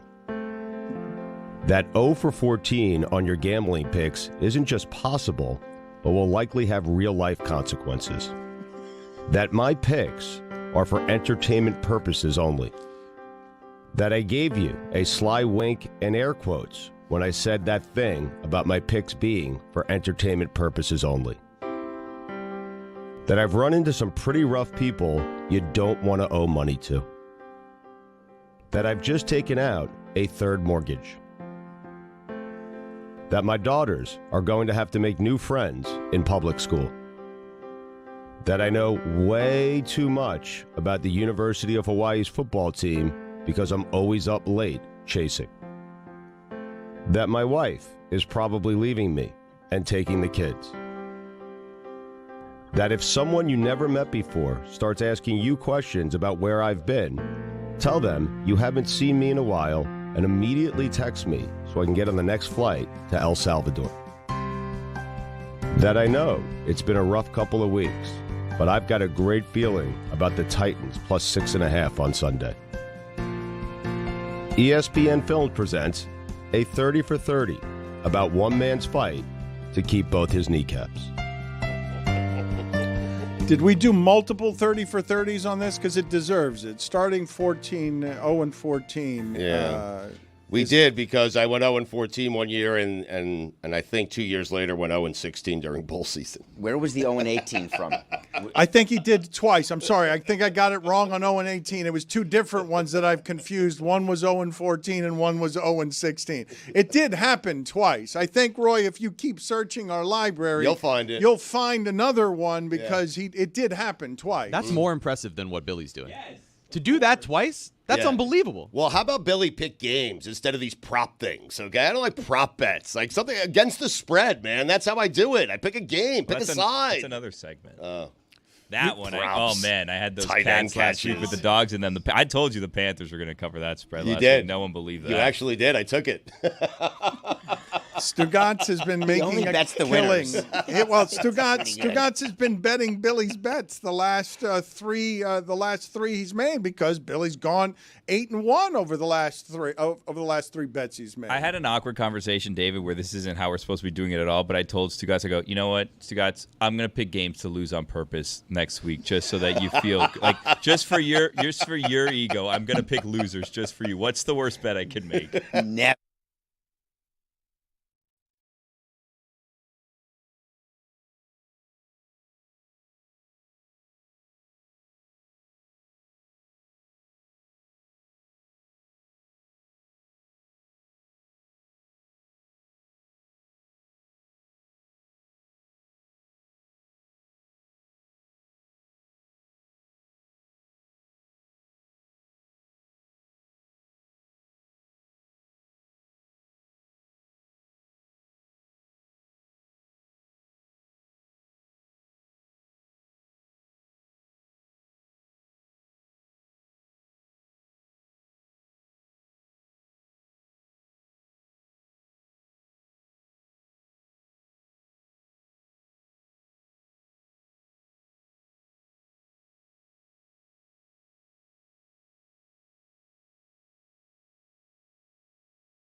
The only thing worse than staring at Adnan in the Zoom with Right. the red carpeting and the red wall is knowing that if I had been kept waiting as long as we just kept Adnan waiting, I would have hung up. And Adnan, to me, looks desperate. He looks angry, and he has every reason to be angry. I've never seen Adnan angry, though. That's the problem. So I don't know what it looks like, but I felt like I just saw it. I mean, you're in a Dallas hotel room, aren't you, Adnan? How do you know that? Listen, one thing David Samson knows, with all the travel he's done, he knows his winter meetings. I'm actually at the Hilton in downtown Dallas. David's absolutely right. I wish Samson was here, Stu. I'd be kissing his keister like everyone does. It's a big schmooze fest. Every single person you see, quick hug, handshake, how you been, how's the family? You try to pump them for information, you go on your way. It's amazing. I'm terrible at it. I know David would be great at it, and Stu, you'd be amazing at it too. I'm atrocious. I'm in a room right now with a red backdrop, and as David pointed out, waiting 11 minutes to come on here and talk to you guys. You don't have to get the entire segment in 30 seconds. Let's take a breath. But well, hold on a second, David. Adnan, were you indeed mad at us because we had you in the Zoom waiting room for about 25 minutes? It's gone from 12 to 25, Stu. Stu, I'd never be mad at you. Fellow July 29th birthdays. But mildly annoyed, perturbed, maybe a little concerned. Like I was like, I'm not hearing anything. Is everything okay? Is this still on? Roy, talk to me. Lewis, throw me a lifeline. Never mad. It's totally my fault because what I was trying to orchestrate, and given the time of day, I thought we had a shot. I was trying to get breaking news out of the winter meetings that Adnan could break for us live and watch his hair become the mess that it is because he's got to be on the air. He's got to be doing 10 different things. He's got to draw the curtains. I was hoping for all of that to happen. And finally, Stu said to me, we're starting the goddamn segment. I'm like, but I got nothing. I got no breaking news. I guess we're talking movies. And I told you I don't care. I have a friend who's been sitting in the waiting room for 27 minutes. His hair's on fire. I believe Billy is there today. Can I at least mention I'm at the gym today. Right. Nobody cares who I am. Nobody knows me, obviously. The one dude that comes up to me, little squat rack, Carson Vitale, the new Marlins bench coach. And I was like, hey, what's going on? Fellow Canadian, grew up watching you on the Score. I'm from Victoria, British Columbia. I said, listen, make sure you endear yourself to the Dan Le Batard Show. Those are great guys. Billy's a huge Marlins fan. And then we interviewed Clayton McCullough on set. And I'm not kidding, Stu. When they said, Clayton McCullough will join you now, I said, is he a writer for The Athletic? They go, no, he's the new Marlins manager. I'm like, excellent. Great to meet you, Clayton. Good luck along the way. I love these guys. Carson Vitale, Billy. Good man. Did you tell Clayton to be our friend too? I did at the end because Sean Casey was with me, and I said, "Hey, Clayton, just so you know, those Dan Le Batard show, they're good guys." He was like, "Okay." He didn't. Carson was more receptive. I don't know if Clayton really knew who you guys were. I think it's critical if we're gonna. We have don't know him who he as a is. friend, we have to get his name right. You ask him if he was a writer. That's not gonna go well. Dan called him Casey earlier. No, we can't call him Casey. We can't say, "Oh, you're the Dodgers guy, right?" We got to stop that if we're trying to have him be a friend of the show. I'm begging you guys now. Carson Vitale, is that the name you're talking about? That's who's recognizing you in the weight room? Wow, we need to really up our guest game here. No, David, this is, if we do become friends with him, this could be our in for the heist. We need someone working on the inside man. Yeah, inside job. It's not a heist if we get let in the door. We can't buy tickets to a game and then steal the stuff. I thought we have to break into Marlins Park. Well, we can break in after hours with the help of someone who works on the inside. Yeah, Carson can give us the blueprints or something. Well, you probably have the I blueprints. have the blueprints. does. That's why we're a Billy's, team. it's like the Lufthansa heist in a Goodfellas. He's the guy. He can get us in there. But if you remember Ocean's 11, they thought that they had all the details, but they changed the floors last week. That's right. Yep. That was critical, but Jessica will pay way more attention. So what's the number one thing going on right now in the winter meetings? What are you waiting for after last night's unbelievable signing that the Yankees did? I'm talking about Max Fried, not Jake Berger being traded by the Marlins. What are you waiting? What are you on retainer here waiting for? Corbin Burns? Big one right now. Yeah, I was about to say Corbin Burns. And it feels there's a lot of buzz, David. He's going to go to the San Francisco Giants. NorCal guy, Buster Posey, wants to make an impact on the San Francisco team that, as you know, has had trouble luring free agents. They signed Willie Adames to $182 million. I like Adames a lot. He had an 8 WAR last year. A lot of that is defense, but he also hit 32 home runs and drove in 112 as well. So they got Adames locked up. They've had trouble filling that shortstop spot ever since Brandon Crawford moved on, and I think Burns is the answer. Again, it's a pitcher's park. He's been very durable the last few seasons. He's a Cy Young Award winner. He's shown he can pitch in a competitive market in the American League East. I think Burns the Giants hopefully happens today. Buster Posey's not spending his money. So stop with that narrative. He may love spending money. He's spending Robert Johnson's money. Correct. It's He's enjoying that he's enjoying this. He's a player. You know, Buster Posey is now Stu. I don't know. This went past Stu totally. Buster Posey. I don't care. David, he seems like I thought Buster Posey was like a special assistant. What are you talking about? Listen, I don't want to offend either of you, but we're like smack in the middle of football season. I'm talking about Buster Posey. I don't talk about Buster Posey in July. I mean, you'll talk about Joe Mauer, but not talk about Buster Posey. Well, Joe Mauer doesn't deserve to be a first ballot Hall of Famer. That's different. It's Hall of Fame time. By the way, love the book, Stu. Excellent writing by Thank Dan you. Stan. That chapter in particular was excellent. Just completely discrediting Joe Mauer, pissing off the people of Minnesota. Well done. I'm not saying Mauer's not a Hall of Famer, but he's not a first ballot Hall of Famer. I don't care what anyone tells me. And Adnan, I assure you, there was no thought of where the book is marketable when he was writing the different chapters of the players and what he was talking about. He didn't do any market research like, oh, Christ, I'm going to upset Minnesotans with this take. Got it up front, David. Exactly. He doesn't need to sell one book in Minnesota. That's not true.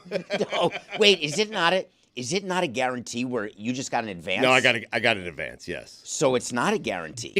Technically, I don't have to sell books, but do you have to give the advance back? It would be no, and I won't have to give the advance. Then that's a guarantee. I've already eclipsed it. So you have. Yeah. Don't be modest.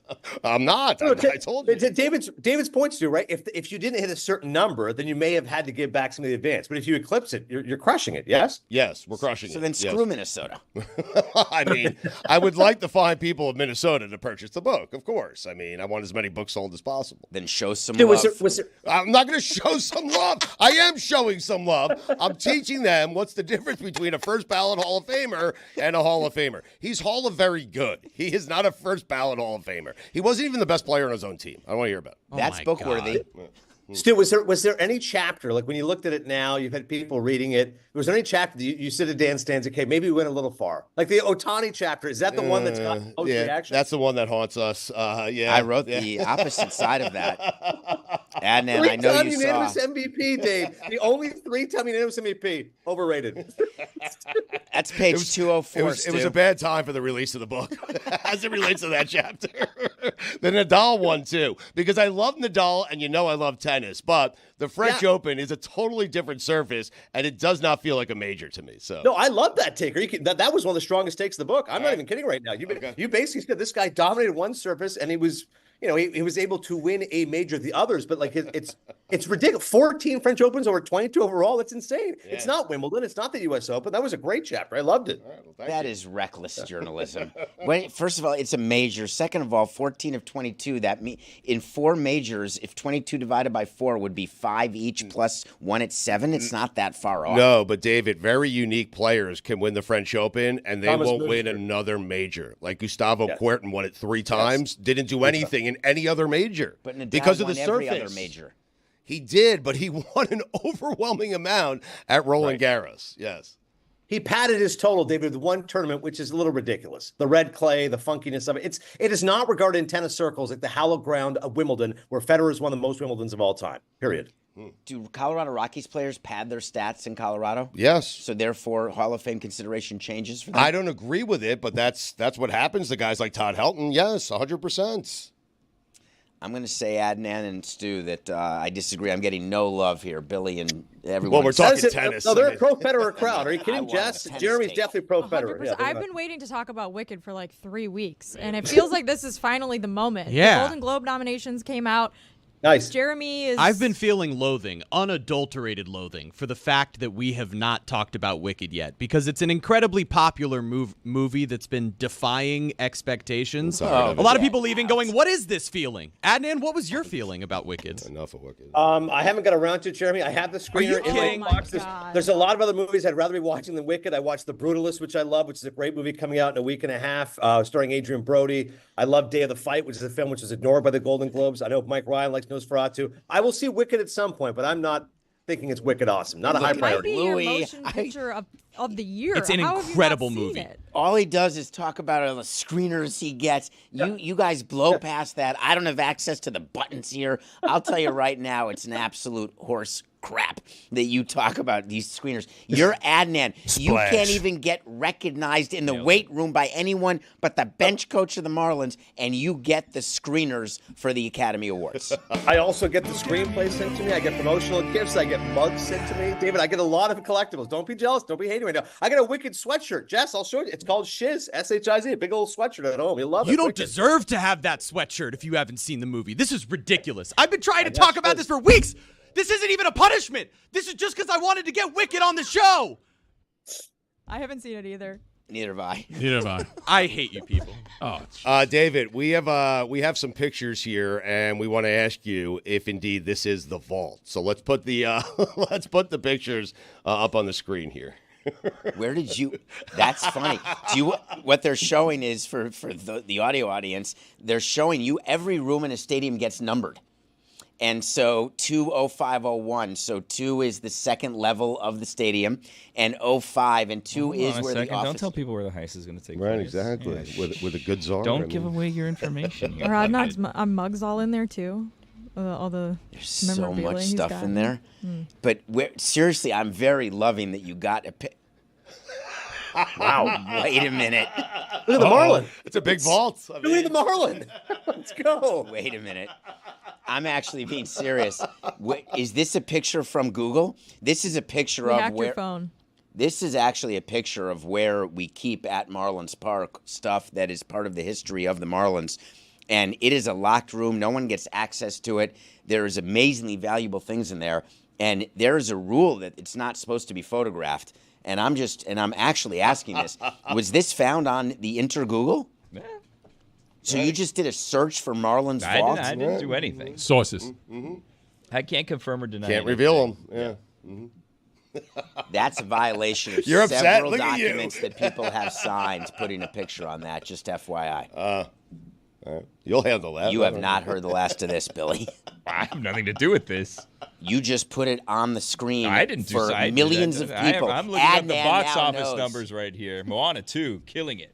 Well, if you want to go to the game and try to find this vaults, you can download the Game Time app and get tickets. Well done, Roy. Create an Way to account. go. Use code DAN, that's DAN, for $20 off your first purchase. Terms apply. Download Game Time today. What time is it? Game time. Adnan, we got it. We didn't even get to the movies. Could you go find breaking news and get back to us? David and I have had a best forward movie title list since September 25th. We're still waiting to get it's a great list. One closing thought, Stu. This is the best compliment I can give you. Your book made the required reading column in the New York Post. What?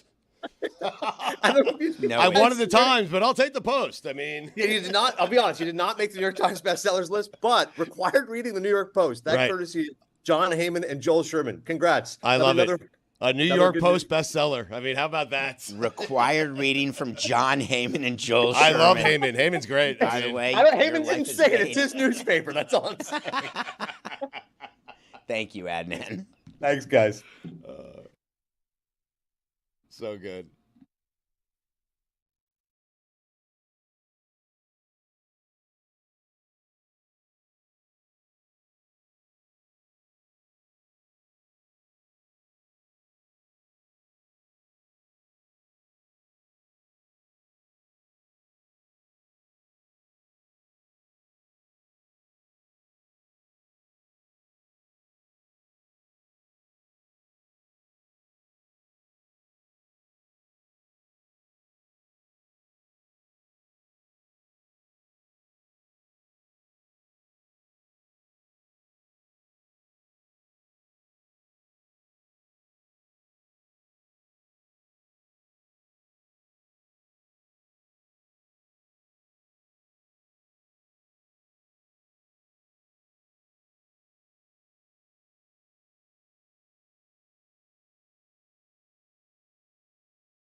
I'll tell you right now that Stu spent the entire break making up a font for his bestseller because he's a New York Post bestseller, Dan. Yes. And I must tell you that as a New York Times reader and a bestseller aficionado, I am sweating with nervousness that you are actually going to do it, because you will. I'm going to do it. One information from Adnan, and all of a sudden you're a best-selling author in the New York Times font. New York Post. Yes, New York Post bestsellers list that I'm going to put out in the New York Times font. Congratulations. What's wrong with that? Congratulations, Stugotz. Everyone knows the Post is the list you want to be on. He is doing very well with the sales of his book, but we cannot keep Keith Yandle waiting any longer, because I can make the argument, all right, that Keith Yandle is among the toughest human beings that have ever roamed the earth, because he just kept playing in hockey games.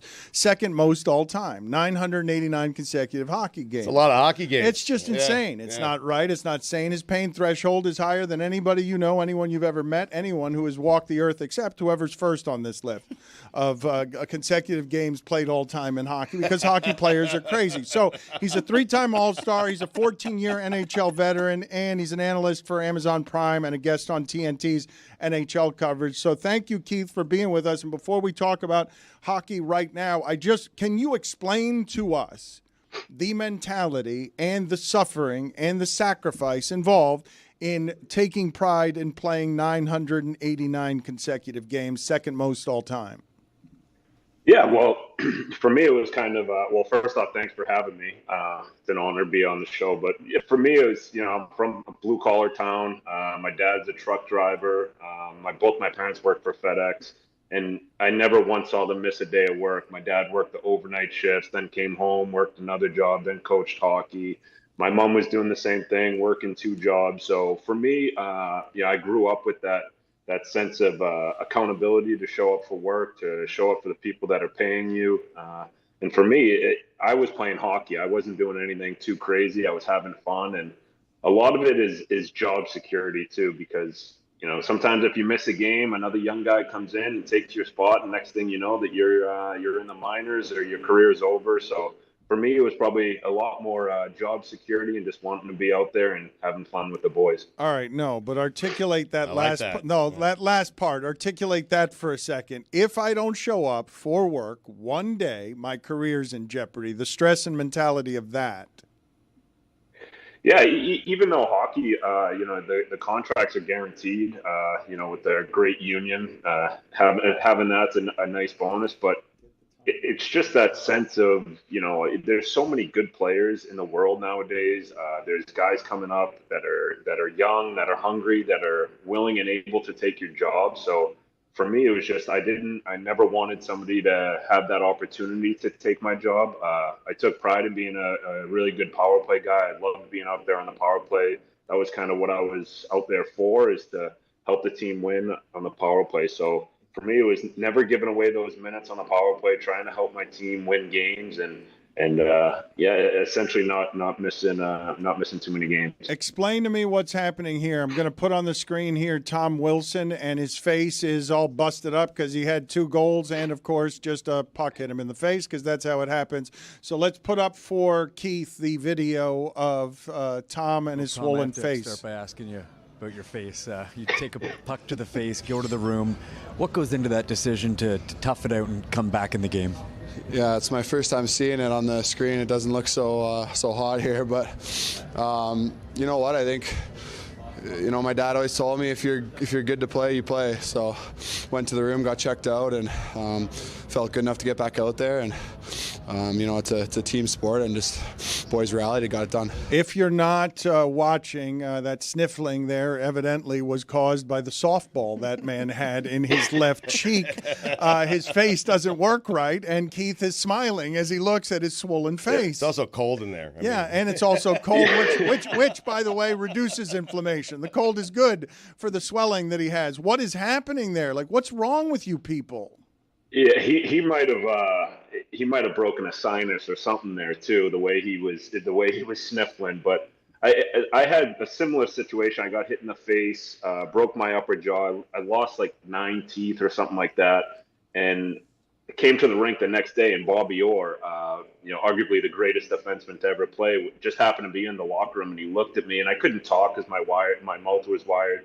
He looked at me and shook his head. He was like, "If you can skate, you can play." And I was like, "All right, well, now I'm definitely playing tonight." So there was no doubt when Bobby Orr is kind of not calling you out, but just you know what those older guys went through to put the league where it is now. So you can't let anyone down. You were so close to 1,000 consecutive games. What happened? What's the injury that got you?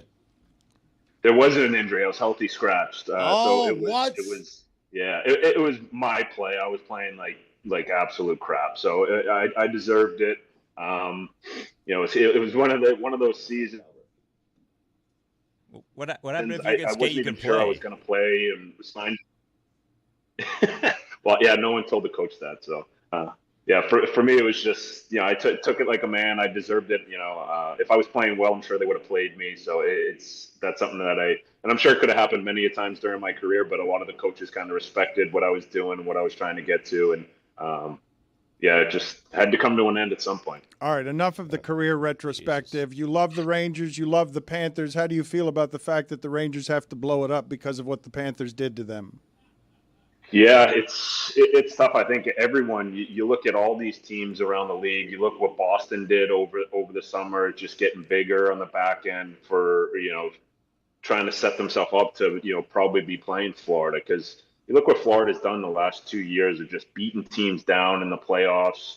They're not the biggest team in the league, but they play hard. They finish checks. They're bringing 4 lines at you every single game.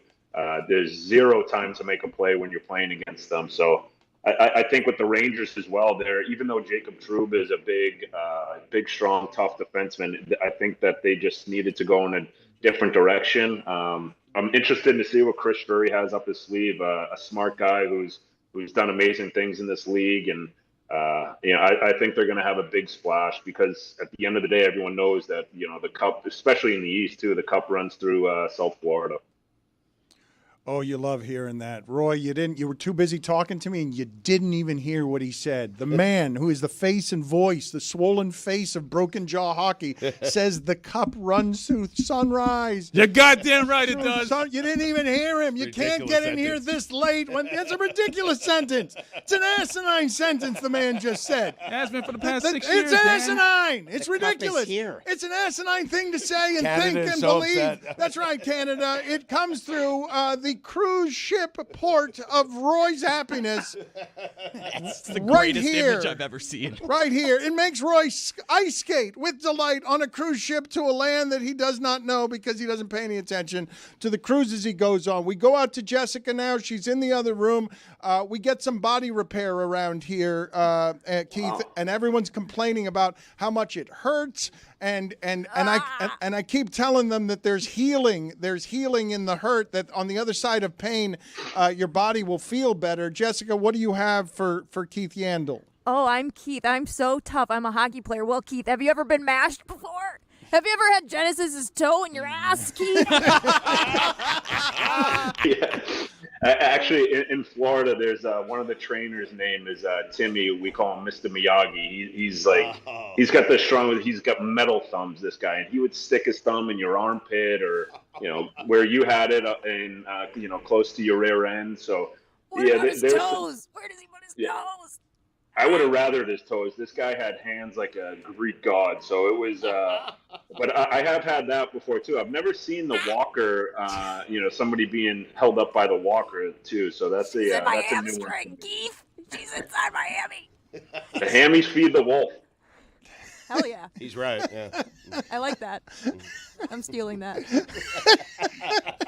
Are you getting paid to do this, or do you have any hockey questions for Keith, Jessica? Or are you just going to have questions about mashing? I have a question. You're from Boston, right, Keith?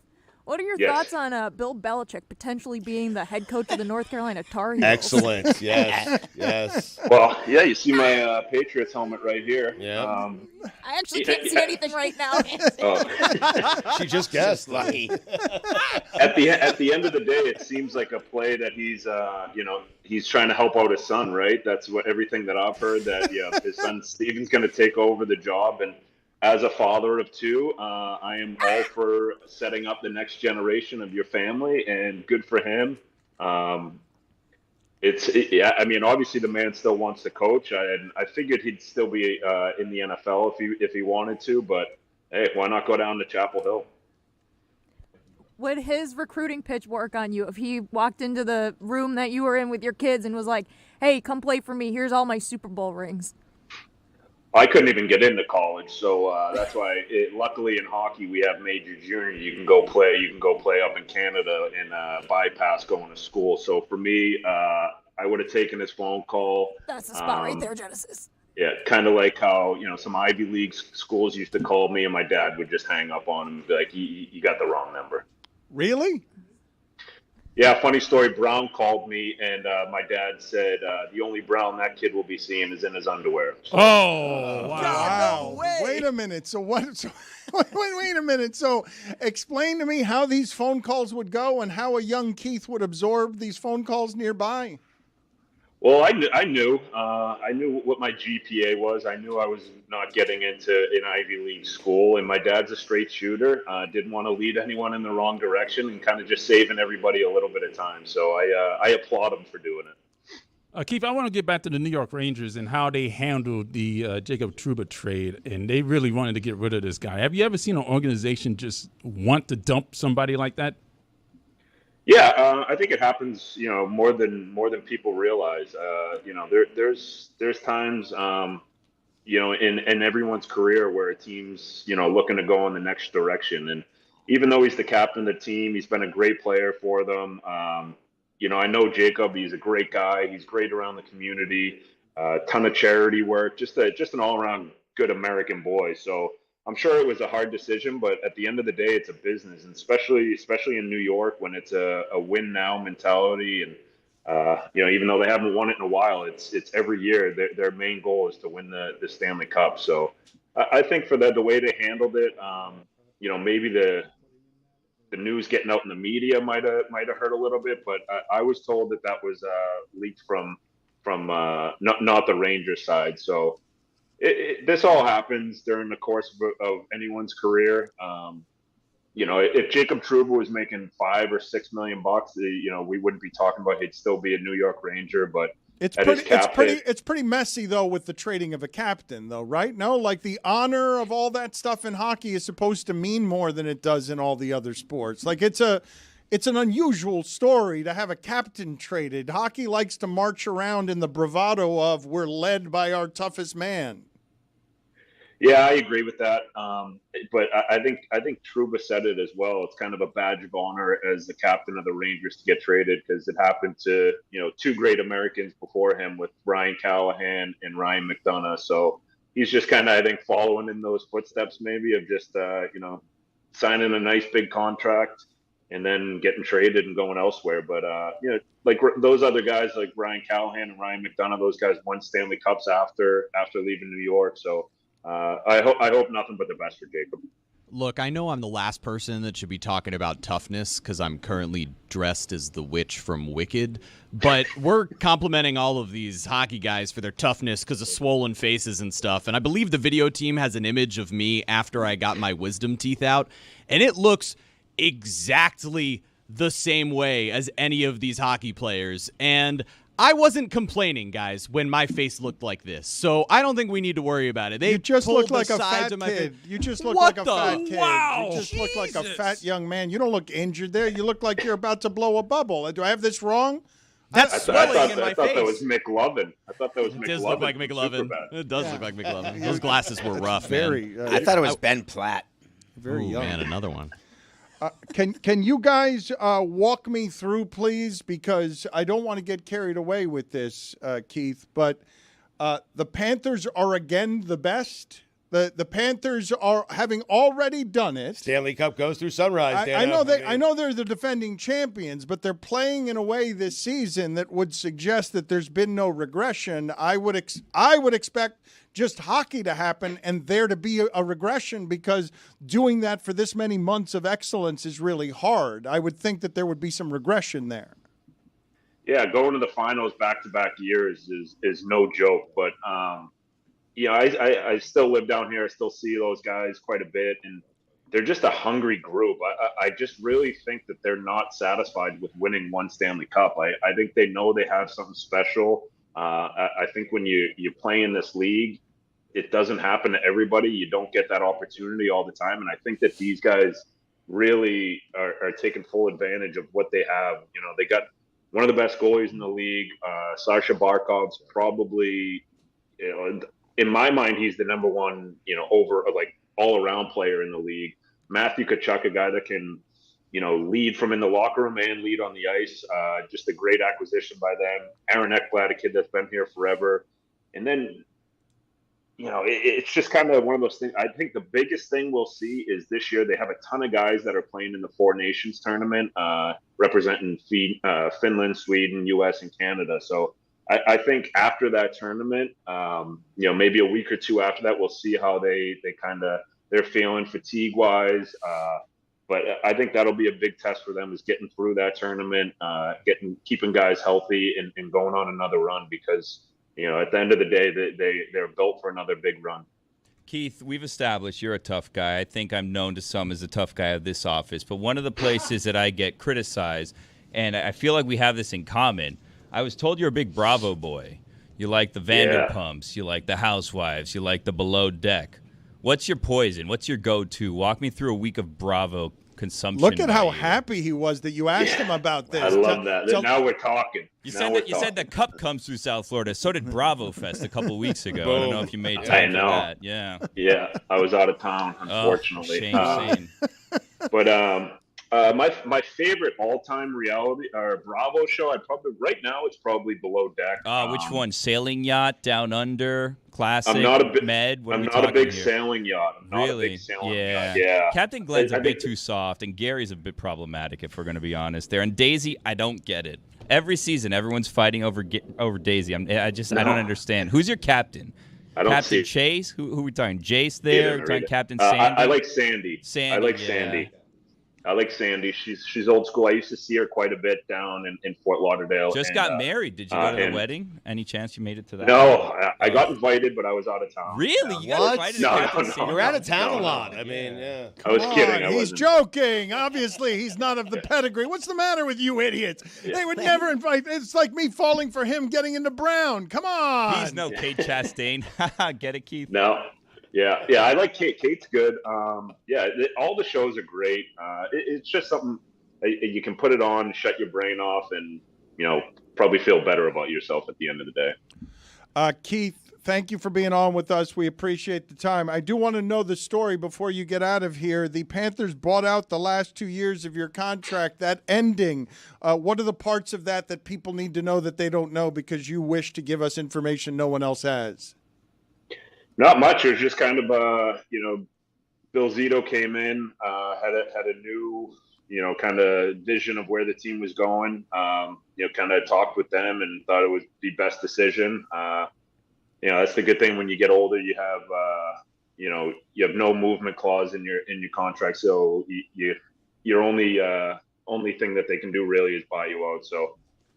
No hard feelings what happened.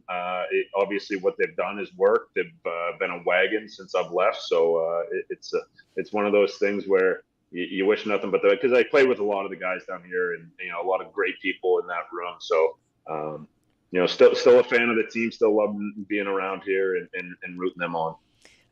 This is David Samson, a former executive of a team, and I've had to have those conversations. We really did You're need telling an introduction. I've never met him. I know, but we could tell. I've never met him. He could tell from your voice that you're the face and voice of corporate greed. Go Keith, ahead. This is David. David, this is Keith. Go ahead, Stu. He was also on Survivor, Keith, if you watch Survivor. I love Watch What Happens Live as well. Mm-hmm. Happy to talk about that with you. Mm-hmm. But I really just want to know, when they come to you for a buyout and then you see them go on this unbelievable run, I love that you're telling us that you're all good and it's all good. But I had players who would say that, but they didn't really mean it because they wanted to be a part of it. They felt badly about it. And then when the team goes on to be successful, they're, You're accusing him of being a liar. Well, no, not a liar. I'm saying the good thing is I wouldn't have been there anyways. My contract would have been up for the last 2 years, so I would have missed out on those 2 years anyways.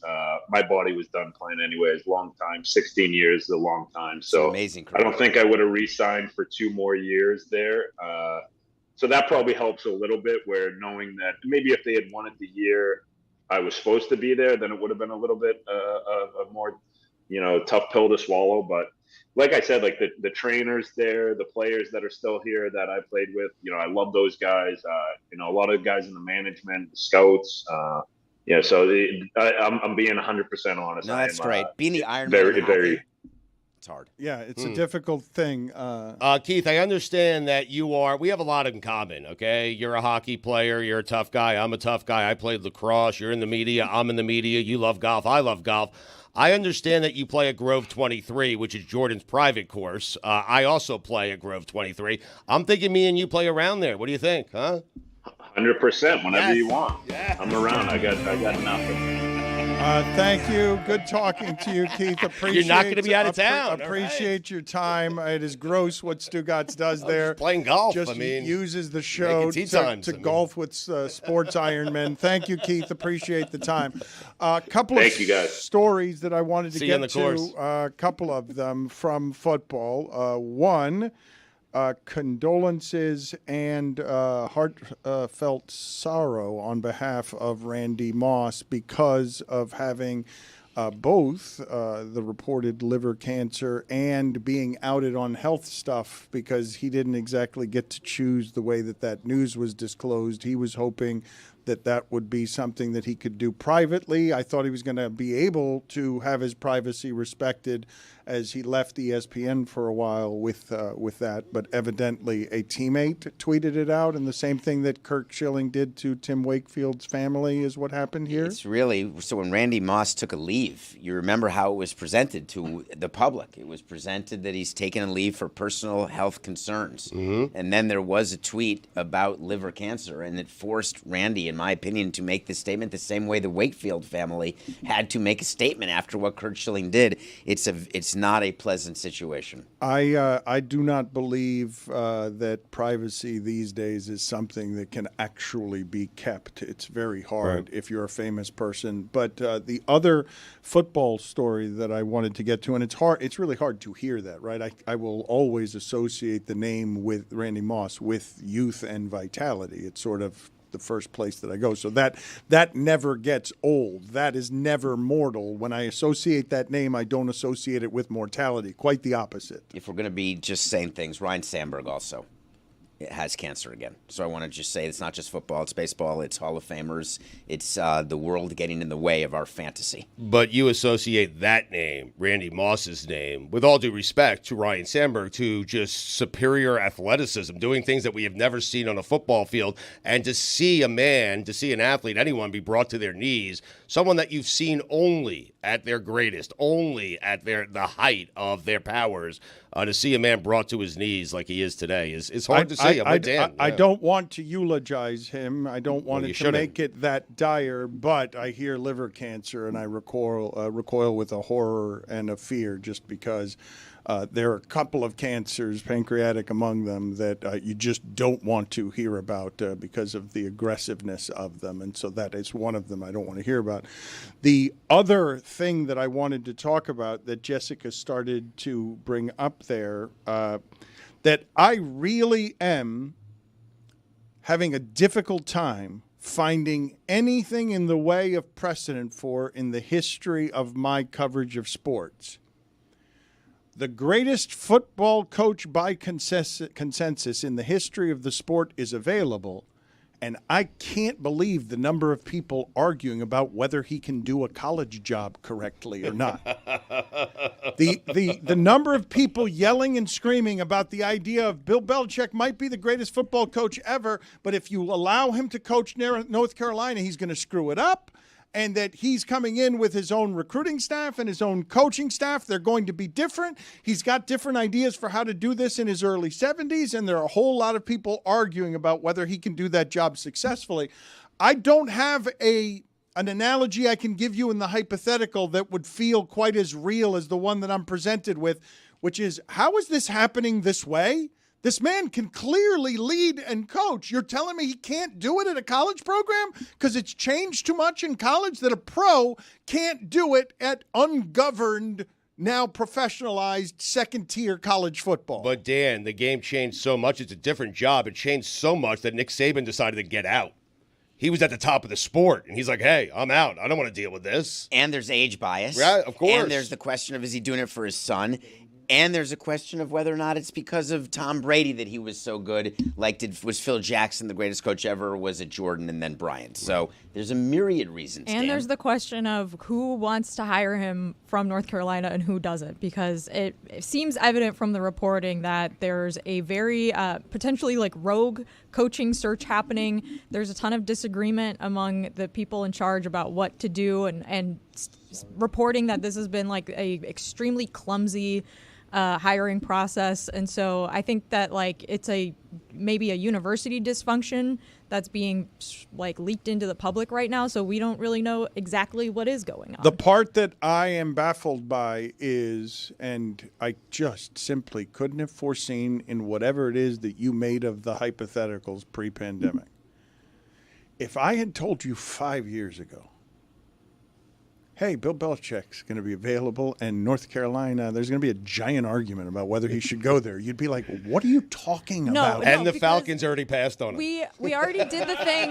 We already did the thing in college football where the Patriots coach with the Super Bowl ring comes in and everyone's like, oh my God, he's going to be a genius. And Charlie Weiss didn't work out. Right. So we've already done this in college football and it didn't work. I think there's a Charlie Weiss, who looks like the lower half of his body was sewn together backwards, does not get to be Bill Belichick under any of the circumstances that you provide as hypotheticals. Is not a good reason. And what does COVID have to do with it? That before COVID, because COVID changed all of what college football was, because the players started asking for money, and then all of a sudden everything collapsed about amateurism. Like the entire structure of everything, of the corporate greed that appeared during the pandemic, that the players wanted the money. Everything in college football collapsed and changed in a way, and changed so much that it now ostracizes Bill Belichick. No, it makes him more popular, actually. It's the opposite analysis. Bill Belichick knows how to run a professional program, and colleges are professional programs now. Well, no, he got fired because he didn't know how to run a professional program. That's the aspect of it that I think we're all ignoring He here. got fired because when you're with someone for that long, it doesn't end well, and the owner wins every time. It's also the ACC. Because they were losing, though. And there was no Brady. That's a good point, Billy.